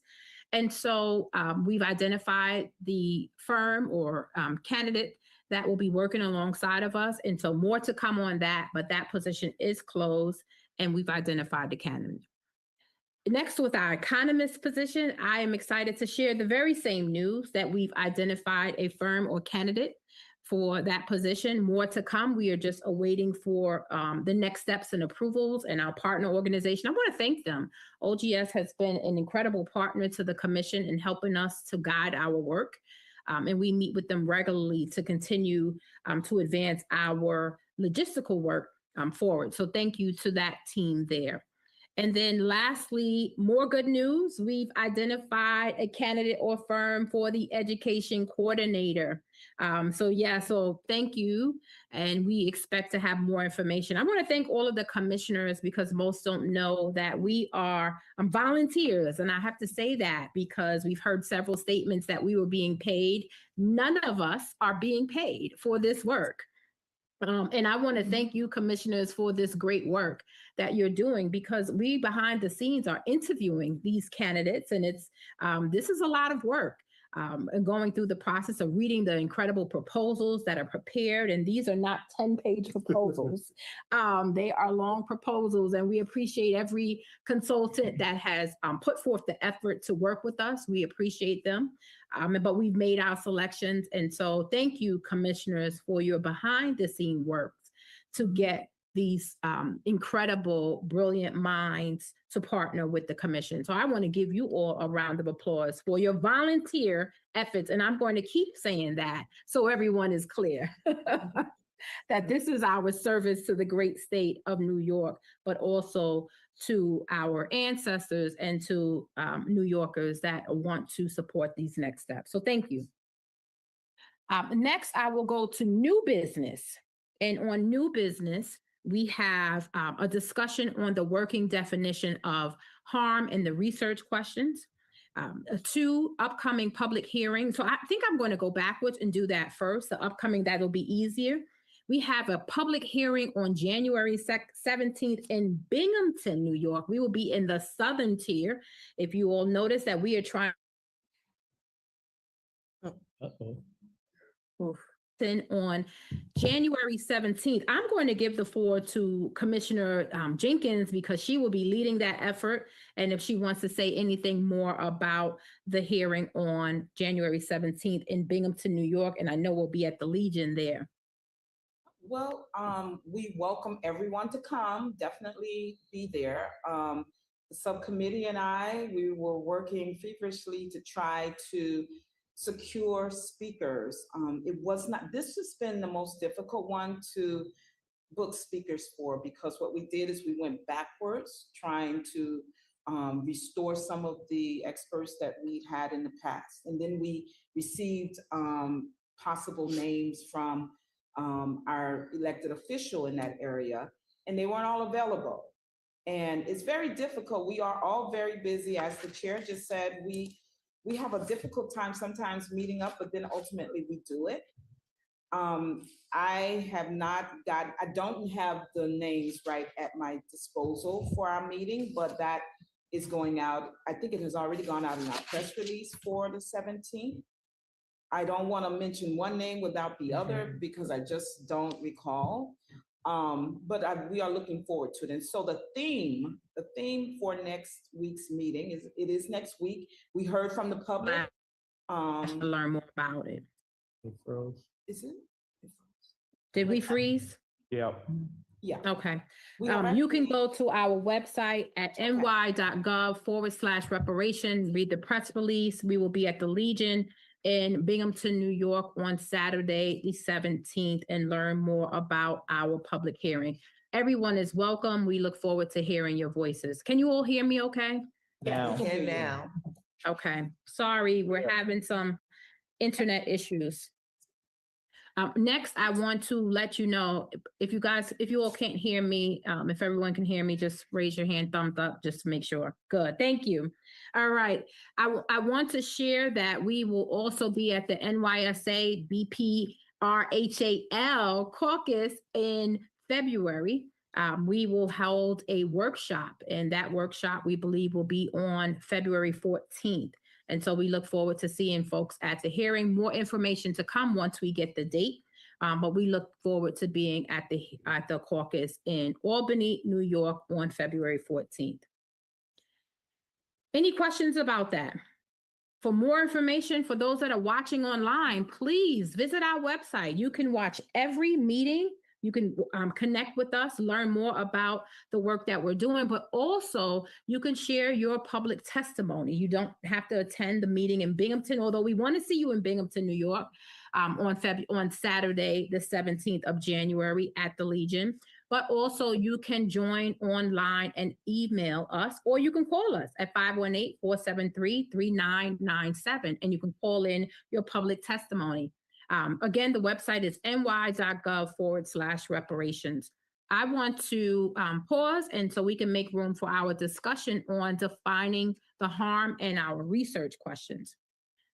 Any questions before we go forward? Okay, with no questions, I want to thank Commissioner Jones-Austin. We were in an executive committee meeting, and we lifted the conversation on, we've defined reparations. We have a working definition for reparations, which includes, in the definition, we mention harm. And we mention harms and we talk about the harms, but we have not identified the harms. And in the conversation that we just learned with PSA mentioned our policy studies associates. They mentioned many harms. They mentioned economic harms, housing harms, political harms, health harms. Many harms were mentioned. And so we, Jennifer Jones-Austin, Commissioner Jones-Austin lifted that we should, as a commission, begin to identify and have some listing or working definition of harms. And so here we're opening this discussion for that. One of the things that I heard is that from PSA could probably do some work in Atlas TI and do some scanning for themes of harms and provide us a list too. But I want us to begin to have some conversations on drafting a working definition for harms. So I will open the floor for conversation and yield to Commissioner Jones-Austin for this conversation. So thank you, Chair. I will simply add that as we talked about this, we found ourselves, raising questions about when we think about reparations and reparations for harm, to address harms or redress harms. Are we talking economic harms? Are we talking psychological, emotional, mental harms? Are we talking educational harms? Are we talking environmental harms? But the importance of, as we think about the reparative work to be done, making sure that we're beginning to define what we mean, because we could find ourselves producing a report with a set of recommendations that centers simply on economic without doing any work around, say, cultural harm or community harm. Physical harm. We might find ourselves doing work around economic reparative work, but not environmental injustice. And so the importance of us as a body beginning to define, not necessarily definitively at this point or decisively, but what we're thinking. A working draft, just like we've done for reparations. That then is informed, as you said, Chair, by the research. Yes. And I think that's a very good point that you bring up. And so I think I've been at pretty much every public hearing and listening to the testimony and the suggestions of individuals. And I think it has predominantly focused on economic from the public. And so I think it is good that we are having this conversation because part of our work is to educate the public as well. And so as we talk about these harms, I think it's good for us to start here and move forward. Chair, if I may, for those who were not on the call that we had, share a little bit about what prompted us to lean in and look at this, because we hadn't been thinking about this. We were given a presentation during which one of the presenters was talking about reparations that had been paid out for to various persons and communities for certain harms. And I think one of the issues, or one of the forms of reparation, and it was like, we talked about whether or not it was actual reparation or how to think about it, but talked about 9/11 and and people who were affected by 9/11, higher rates of cancers, environmental cancers, receiving compensation from the government. And so then that led us to thinking about, well, we do know that in America, as we were alluding to earlier, there have been environmental injustices, exacted upon people of African descent. And we know that your economic situation has a lot to do with the environments in which you live and work and move about. We see all across the nation, in certain places and spaces. I'm thinking right now, especially places in the South, and I think about like Louisiana, just as one, where you see high levels of cancer for people of African descent because of exposure to industrial complexes that have emitted gases that have proven harmful. You see in other places where higher rates of other form, breast cancer and the like, lung cancer. And so the issue arose because we realized if we just centered on economic,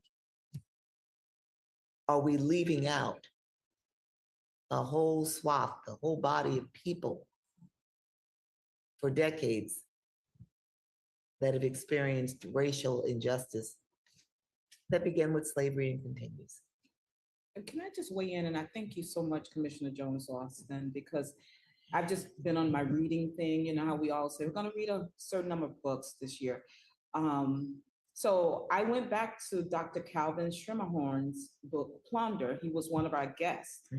And in the book, he talks about the fact that after Reconstruction, of course, we went into sharecropping primarily. By the turn of the century, 1900, all of the descendants of the former enslavers had regained all their lost wealth from the loss of our ancestors no longer working on their plantations for free. So I also put his book together with Dr. Joy DeGruy, Post-Traumatic Slave Syndrome. It is so not what your mind initially tells you, post-traumatic stress syndrome. It's not. And I think even for us to consider harms, and I'm not trying to give homework, but listening briefly to Commissioner Daniel Favors' serious program this morning on my way in, she's given her audience an assignment to go through Project 2021 and 2025, and you can correct me if the assignment is wrong.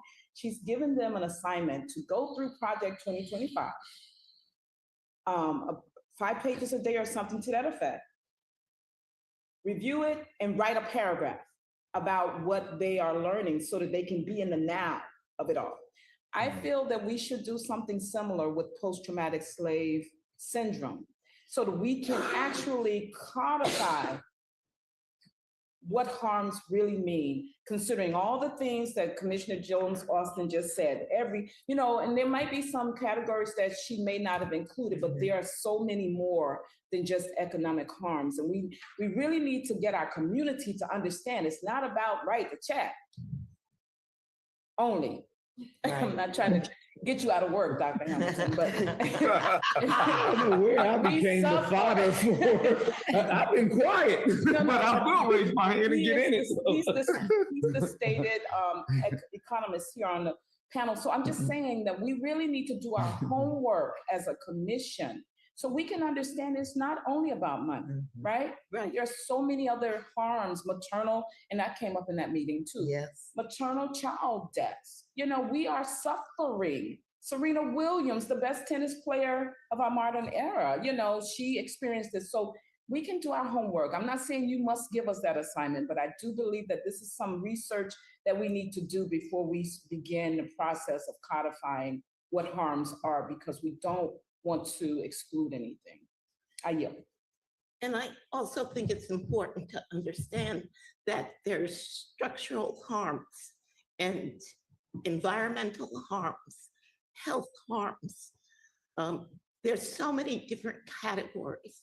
So I would like the idea of an assignment so we can do our, due diligence. And I think that's an incredibly important, definition that we should become comfortable with.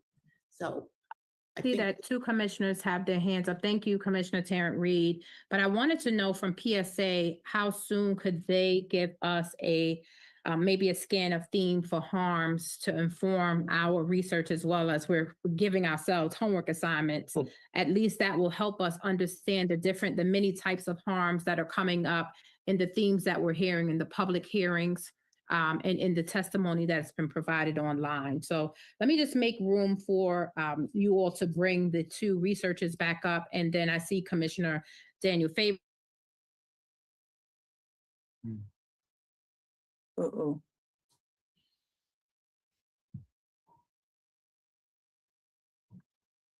Commissioner Daniel Favors, do you want to respond? Do you want to wait for PSA? Yes, no, I thank you I think I might have frozen for just a little bit, so all my sound went out. Thank you so much. And Commissioner Jenkins, I had to chuckle a little bit. I'm glad the assignment is taking foot. It was actually to read 3 and write 1, because I know as Americans, literacy is something that many of us struggle with, but 3 pages of anything at this point, but preferably a book. Project 2025 is also a very important reading, but I do thank you so much for referencing that.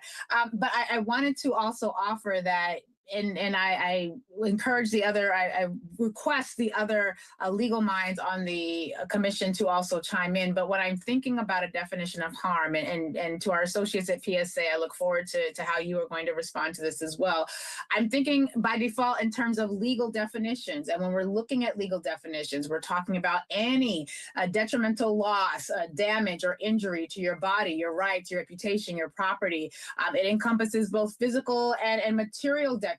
And it's somewhat, in some cases, it can be so encompassing, and it can speak to the overt, to the covert. But I wonder whether we can look at the legal definitions for what constitutes harm and have that as a basis, particularly because this is going to be an effort that has to withstand the attacks that we know will be hurled against it. And I'm wondering if that might be an informative place, if not perhaps to start, to at least incorporate into our discussions, that we at least know how the law contemplates what harms can look like and how all-encompassing they can be. And I just offer that as a way of helping us to figure out not necessarily chicken versus egg, but how the sausage gets made, if I may. Commissioner Hamilton? So a couple of responses. Certainly, there were harms committed beyond material harms directed at African descendants who were enslaved in America. We also need to be careful that we don't make the project unwieldy with all the range of harms that can be done, but having some systematic approach is valuable. Absolutely. It is a misunderstanding to think of economics as strictly an outcome and not understanding the input it also serves as it relates to protection from harms. So to think that they're just that discrete, we would be making a mistake. Ultimately, what we might be concerned about is power, to which there are multiple dimensions of power, including economic, which might be one of the more paramount ones. So also, when we think about proportion, it is probably the case, it is the case that economics does bear a larger share of both harm as well as agency if we want to correct that harm. So we need to be careful not to, in our quest to be inclusive, disproportionately impact our approach and study. And then here's just one other thing I want to end with, which is post-traumatic slave syndrome. Frankly, I think it's a racist trope to emphasize on that. And it's not an intentional racist trope, but if we compared something like intergenerational material harm, we can quantify that, we can measure that, and we can demonstrate its impact.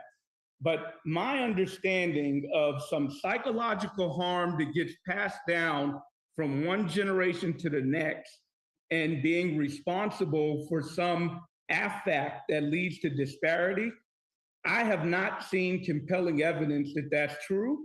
And I have concern that it reduces to almost this outcome is the result of some affect of individual or cultural aptitude or behavior in this population, which without evidence, in my view, reduces to a racist trope.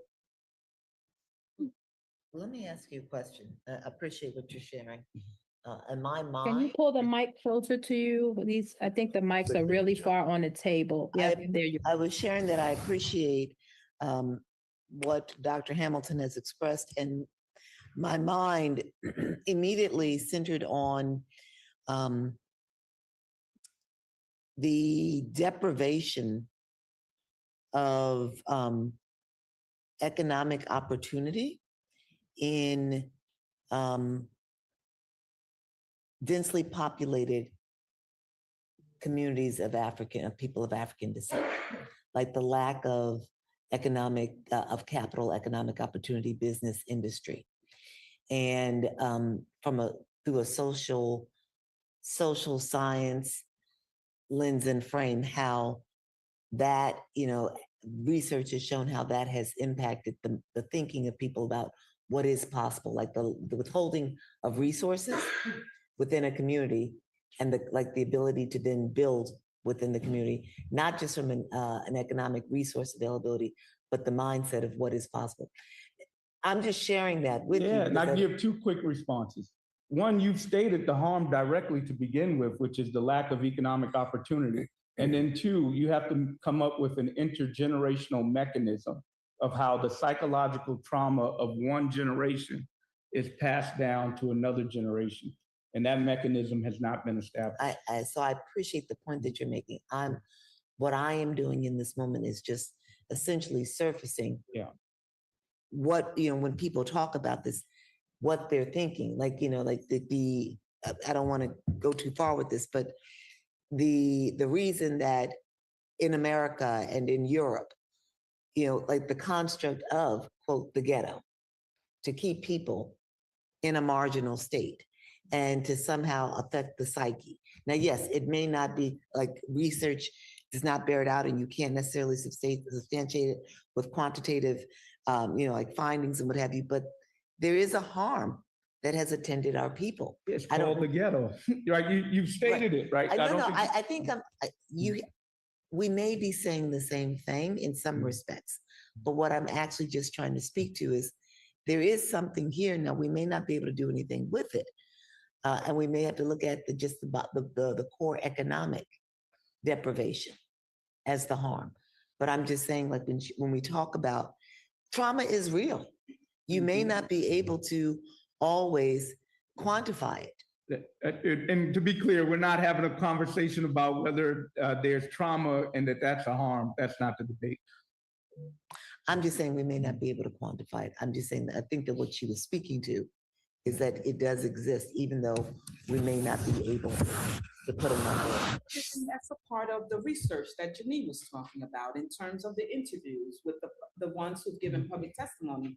It may not be something that's qualitatively quantified, but it's as pivotal to the entire process that we are engaged in, to hear from the public, to know what they feel. We've had some incredible testimonies that spans centuries. The last one I recall was a man who could trace his lineage back to the 1700s, and now where he is today. That is not something that you can say doesn't matter here. And just an end note, because I know we need to make space for Janine and Ayanna to come back. I need you all who are listening to this to understand that on this commission, at least from my perspective, we are not discounting the great work that sociologist Dr. Joy DeGroot has done for many, many years to bring us to a point where we understand why we feel the way we do When we go into a doctor's office and we are not served as others may be served. So while I cannot put a dollar amount on that, and actually I can, because we take off from work to go to doctor's appointments and have to sit there while others are served before us. And that is intergenerationally able to be quantified, because if I miss a day from work, it's going to commence an economic downfall for me and my family. So not being an economist, I do understand loss and how we can quantify it economically with all of these different areas that Commissioner Jones-Austin asked us to consider with the definition that we will eventually get to. And I am definitely leaving room for you legal experts, because as you said, Commissioner Daniel Favors, it's important that it's not just couched in the emotions of it all, but that it will have an ability to stand up legally. And I think ultimately that's what we're all about, right? Because our reports are due to the governor and the legislators. And if we're going in there with our tears, they don't have to consider that. But from a legal perspective, they must. And I do. So clarifying, again, terms, post-traumatic slave syndrome is, to my understanding, a harm, a trauma that took place in the past, that trauma is passed down across generation, and it's not clear how. Is it hereditary?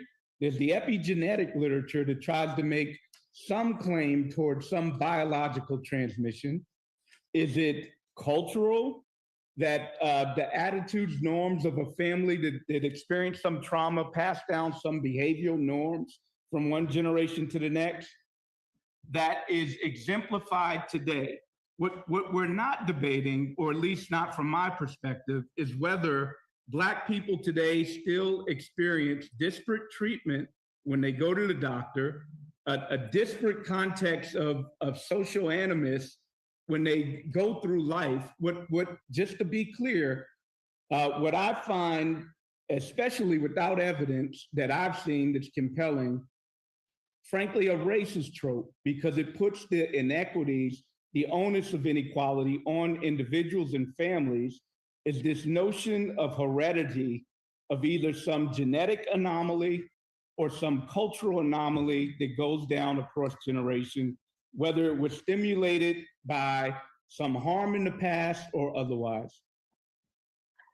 If I may, Madam Chair, I just wanted to clarify just a bit. The underlying theory of post-traumatic slave syndrome, while it does contemplate multi-generational trauma being passed down, whether it's customs, hereditary with epigenetics and so forth, that is only one portion of what is being postulated there. It is the multi-generational trauma together with continued oppression.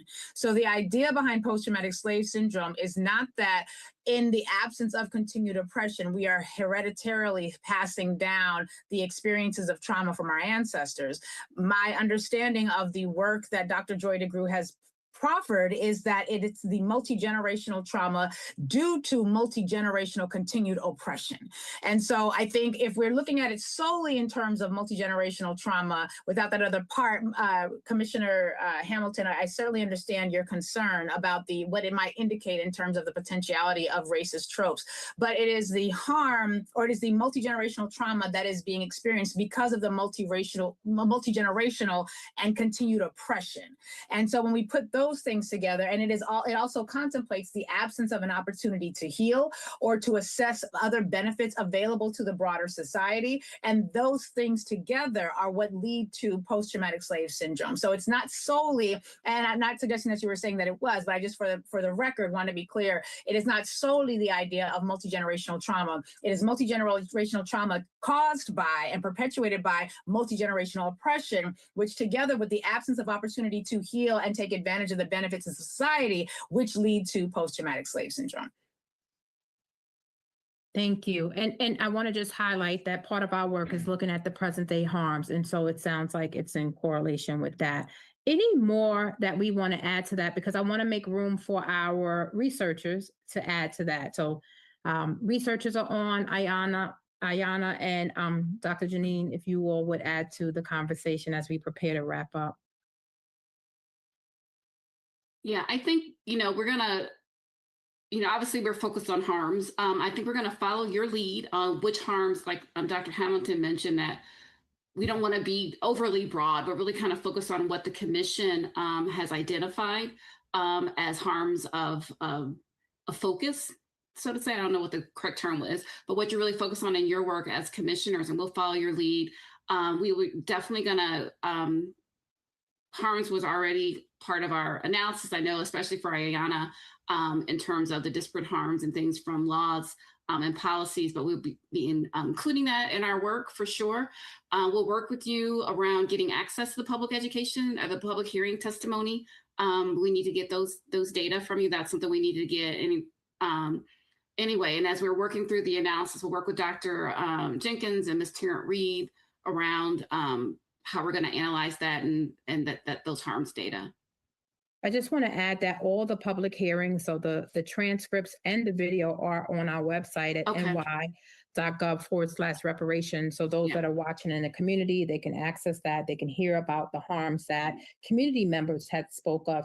And even as Dr. Jenkins mentioned, the history that many have shared and documented. And I always go back to the gentleman in Albany last year when we attended caucus. His family had a book that they had passed down, and he had spoken of even the lynching that had happened right there in front of the Capitol building.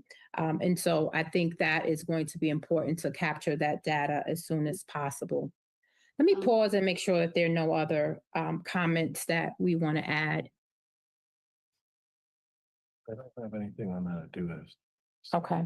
So anything else regarding harms before we go to other new business? Well, I want to thank you all for PSA. We'll give you an opportunity to exit if you choose. I know we're running a few minutes late, but want to make room for other business. Obviously, we'll have to get to our research questions that are going to guide our work. We don't have time to enter that conversation today, but want to make room for other new business. So I do have a question, and this relates to our communications and outreach. So I'm still coming across individuals in my travels that are not aware that that our work exists and our commission exists. And so it was interesting, even in some of our interviews of individuals wanting to contract with the commission. They hadn't heard of our work until the RFP came across their desk.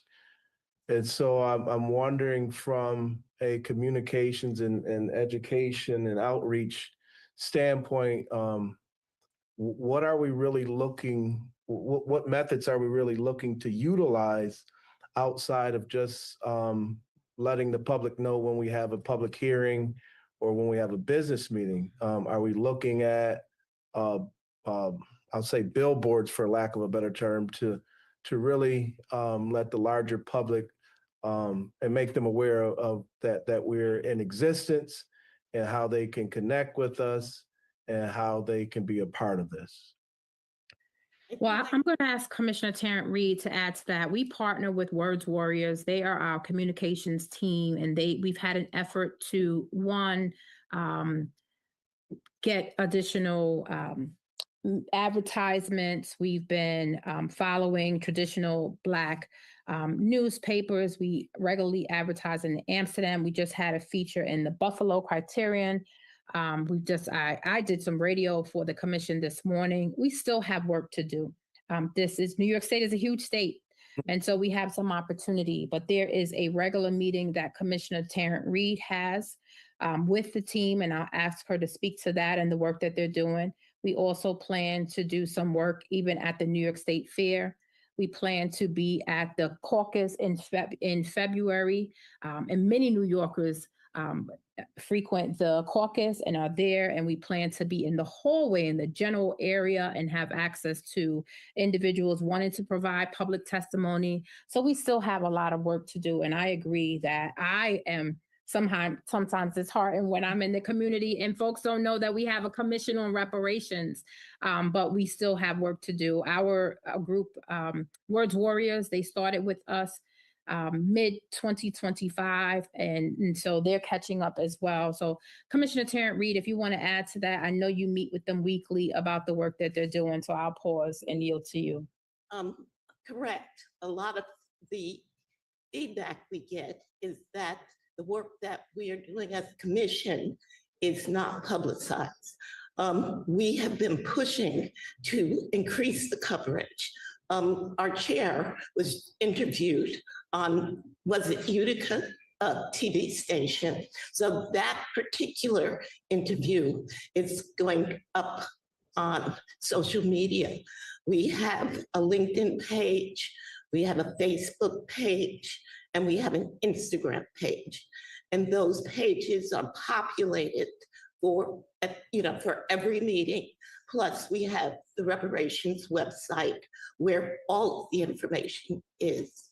We're continuing to push out interviews. My suggestion to the communications team is to really benefit from all of the incredible commissioners we have so that we can get to know them and also to hear about some of their expertise and how it relates to the work that we're doing. The communications team is currently working on a newsletter that is going to be distributed to a very large database that they have amassed, not only just to media companies, but also to institutions in the communities throughout the state of New York. We also are in the process of creating a palm card, which essentially has the facts of where we are and updated information as to what is happening in the future as far as past meetings, listing, and future meetings. And that palm card should be available at every public hearing and business meeting we have, so attendees can take that information with them. So, they're working hard. I have to say that one of our attendees today, who was at the Utica meeting, she is on some of the public information materials and has actually, transmitted that out to her incredibly large network. Her name is Lisa Nero, and she is the county. I'm the town clerk for Greenberg. She's the town clerk of Greenberg, New York. And with that, I'd like to also say we're so happy to see Simra Brandon, who works with our majority leader, Senator Andrea Stewart Cousins. And we thank her for attending. Also, we had a visitor attendee, Morgan Slocum. She is a representative of Governor Hochul, and she represents the Hudson Valley. So she was able to attend our hearing today. And so we're working on getting the information out, and we as individual commissioners really need to, use our individual networks to push out the media that we have. Thank you, Commissioner. And if I may, yes, Commissioner Daniel Favors. If I may, I would like, and perhaps this information is available and I'm simply unaware, and if that is the case, my apologies. I would like to request a list of the Black-owned and Black-targeted media spaces that our consultants have engaged with. This is now multiple months of concern about the lack of effective communication. I am sure that they are quite busy doing a ton of work, and for which we are very grateful. But unfortunately, it does not seem to be hitting the mark. And so I'd be very curious to know which Black-owned media outlets, minority-owned media outlets, and which Black-facing media outlets throughout the state they have engaged with. But I think it is wholly appropriate to ask that commissioners also do the work of helping to amplify the body of that that responsibility is not upon the commissioners. And it would seem, this is a very well organized outfit. They've got an Iraqi country manager. They've got a Kurdistan project manager, a Syrian country manager.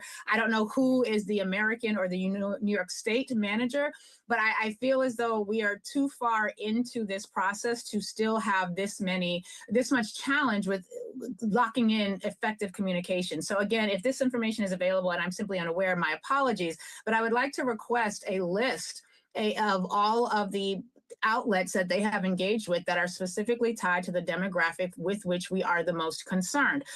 It seems untenable to me, again, going back to what happened in Brooklyn, that we had a room in Brooklyn, New York, on a hearing focused on housing that was at best half full. And so I understand, I get it. And you all may recall that I had raised questions about this because I could not understand why the flyers were not out, why there was not a more amplification of the work. Up until the day of the hearing, we did not have flyers posted on social media. The flyers that were ultimately shared and available, which I had been informed had been worked on for at least 3 weeks, misspelled the name of the commission. So I personally am wholly unsatisfied with the level of outreach that's happened this far. So I would like to request, and if that information is available, I would like to request the most up-to-date version of that so it can be shared at the next business meeting and discussed. I'm sorry? Oh, no, that's a side combo. You're good. Oh, y'all can't be having sidebar conversations on the mic. Turn off the mic. Okay. So what I'll do is I'll ask the group Words Warriors to provide a small group presentation to us on the work that they've been doing, so that we can, and they can even come to the next business meeting so that we can get some feedback on the work that they're doing. I think that's the best way to resolve it and get feedback. And I'll make sure that Commissioner Tarrant Reed continues to share that. So thank you. Can I just add something to that, Chair? Just a suggestion to you. Well, just one thing, the data is on SharePoint. I'm not sure you can access it, but I certainly can send it to you. Okay. All of the information, all of the materials that they produce is on SharePoint. As well as distributed and uploaded to social media. I just want to add a suggestion. That social media is not quite responsive to my inquiry. Social media is not a Black-owned outlet. They are not Black-facing outlets. So while I appreciate that, that my inquiry is specific to, we have a plethora of Black radio outlets, media outlets, visual, print, digital, and actual print. So social media is lovely, but it is wholly insufficient as it pertains to communicating to the demographic that we need. So while I appreciate that, I would ask that you could send that to me or let me know. As you know, I'm one of the commissioners where my email address is very fugazi, quite frankly, so I have a lot of difficulty getting into the SharePoint. But social media is certainly not responsive to the nature of my inquiry, although I do appreciate that work. So I was just going to we are 17 minutes over. May I just say this, Chair? Let me just say this, because Linda is working with Words Warriors. I would love to see them shift their focus from social media to street evangelism. Get those palm cards that are nice at the back of the room out to the community. You know, they really need to shift. And I think we've become a little lazy in general, hiding behind social media to do the most of our work. So we did get feedback in Brooklyn from some of our attendees on different sites, especially that are targeting younger audiences. And so we'll have to have some of those conversations. So we thank you, Commissioner Tarrant Reed, for liaisoning with Words Warriors, and we expect to see some updates in the coming weeks. So Commissioner Tarrant Reed, I will volunteer to work with you and be a part of your, so, all right. Thank you, Commissioner. We work pretty well together. Thank you, Commissioner Hoax. We're grateful to you all. I want to remind everybody, we will be in Binghamton, New York on January 17th, and we hope you will join us in Binghamton, New York. That meeting will be chaired by our Vice Chair, Commissioner Jenkins. She's coming to Binghamton. Is that your first time going to Binghamton? It's my second time. Your second time, yes. And we hope you all have good weather. But either way, the show will go on. We will be there on the 17th. If you can't make it, you can stream in. You can visit our website at ny.gov yonkers.org/reparations. I want to thank you all for participating. We want to thank our policy experts and research historians, PSA. Tremendous work, and we are grateful. And yes, let's give them a round of applause. I want to acknowledge really quickly before we go that we're in 2 locations. And so our Yonkers location, we are at the Philipse Manor State Historic Site. And I see that there are many guests there, and glad to see some repeat guests here in Rochester. We have the Rock Community Table with us. Let's hear the Rock Community Table. So we know they're in the room.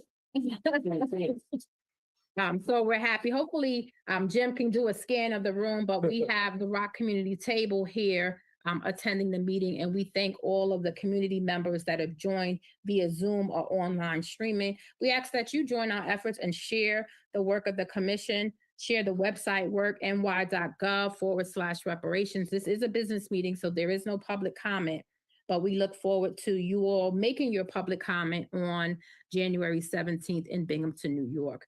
With that said, I would like to call this meeting adjourned. All right. And so thank you, everyone. Yes. We have to make a motion. Not to adjourn. Not to adjourn. Okay. Not to adjourn. Thank you. Thank you all. Thank you. All right. Thank you.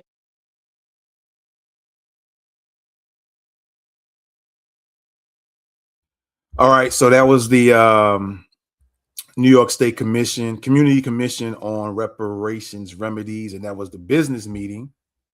All right, let me just put this one on pause real quick, because at the very end, they were talking a little bit about the social media piece, and it sounds like they was talking about kind of promotion of these hearings not getting out. That's the way I took it. If I'm wrong, feel free to put it in the comments real quick, and we'll put it on the screen. But yeah, but I kind of beg to differ a little bit, because a lot of this got started per se, or was heightened even more because of social media. And they mentioned younger people, but it seems like younger people are more on social media than being in the street, if you will.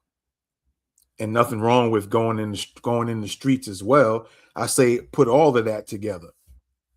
Gather your brochures or your pamphlets, go out and with the street teams, as well as having your social media teams, because you can't just go look past social media and kind of downplay social media, because the reason why a lot of stuff is being talked about, even in mainstream or the lamestream media, is because of social media. And yeah, the lady mentioned something about, it was not owned by anybody Black, although I guess fan base is, but there was some issues with Mr. Isaac Hayes Jr., or the third or the second or whoever, which one he is, hiring people outside. Maybe he has hired some Black Americans, but also hired Middle Easterns or somebody else. So that's another thing in itself. So can't downplay social media. And they mention other Black media, such as myself, part of the new Black media. I'm just not as maybe known or whatever. I just kind of do my stuff under the radar, like this right here. They didn't have an idea that I was going to even put this live, but I felt it was as important for people to know about this business meeting as just like the public hearings, which I posted 1 or 2 in the past. So, and we'll try to also go live with the January 17th, the public hearing, by the way, coming up on January 17th. So yeah, that was kind of interesting for them to say something like that, or for that lady to kind of mention that, kind of downplaying social media a little bit. I think social media has been very pivotal and very important as well, because a lot of people are on social media. All right. But yeah, there you have it, ladies and gentlemen. that was, again, the New York State Community, I want to say county for some reason, Community Commission on Reparations Remedies.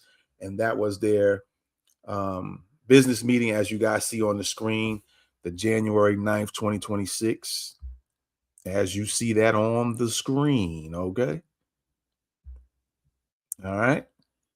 And we appreciate y'all for tapping in, okay? Be sure to check us out again. We're going to definitely try to broadcast live or catch it live. And if not, we'll play the replay either that same day later on or the next day. All right. But we always try to get it live in full effect.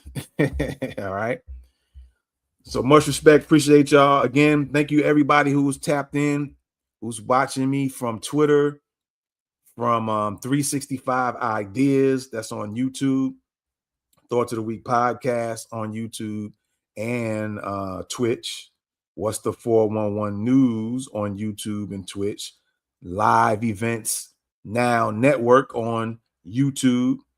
And of course, my personal pages on Twitter and Facebook. All right. We thank you again. As always, we got to do we got to get out here with both intros because we broadcasted on both of them platforms. I should have got the other ones for the other channels, but we'll do it the next time around. There you go. All right. There you go. Okay. We definitely appreciate y'all as we close out with both intros. All right. You're rocking with the best. This is Thoughts of the Week podcast. Let's first end off with this intro and then we'll end off with the next one.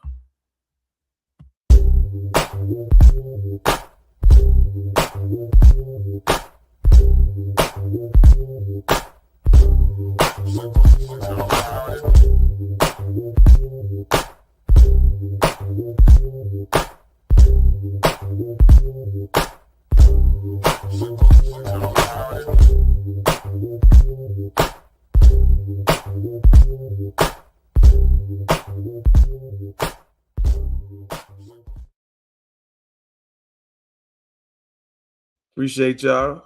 Real quick, who we got here? Oh, as always. Okay.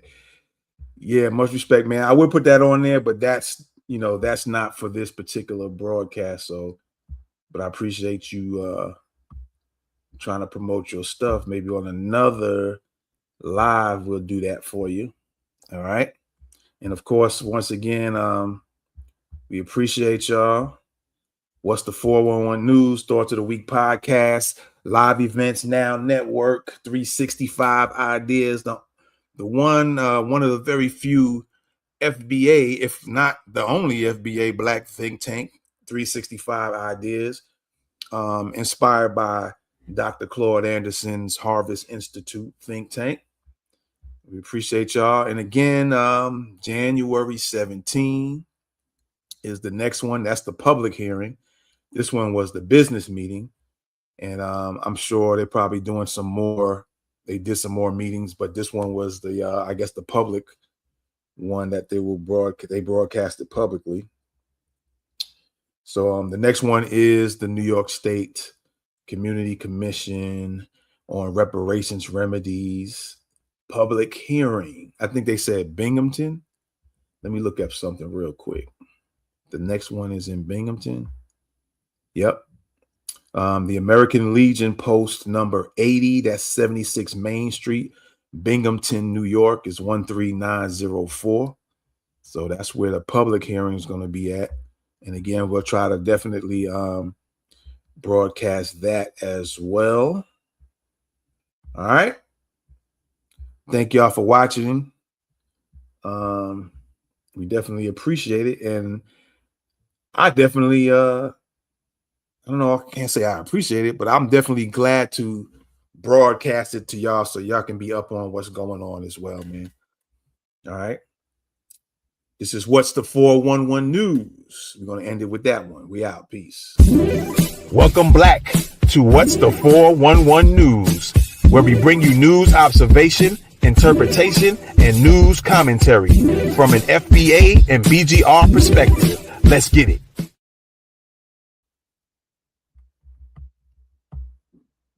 All right. Thank y'all. We out. Be sure to check out What's the 411 News, Thoughts of the Week podcast, 365 Ideas, live events now.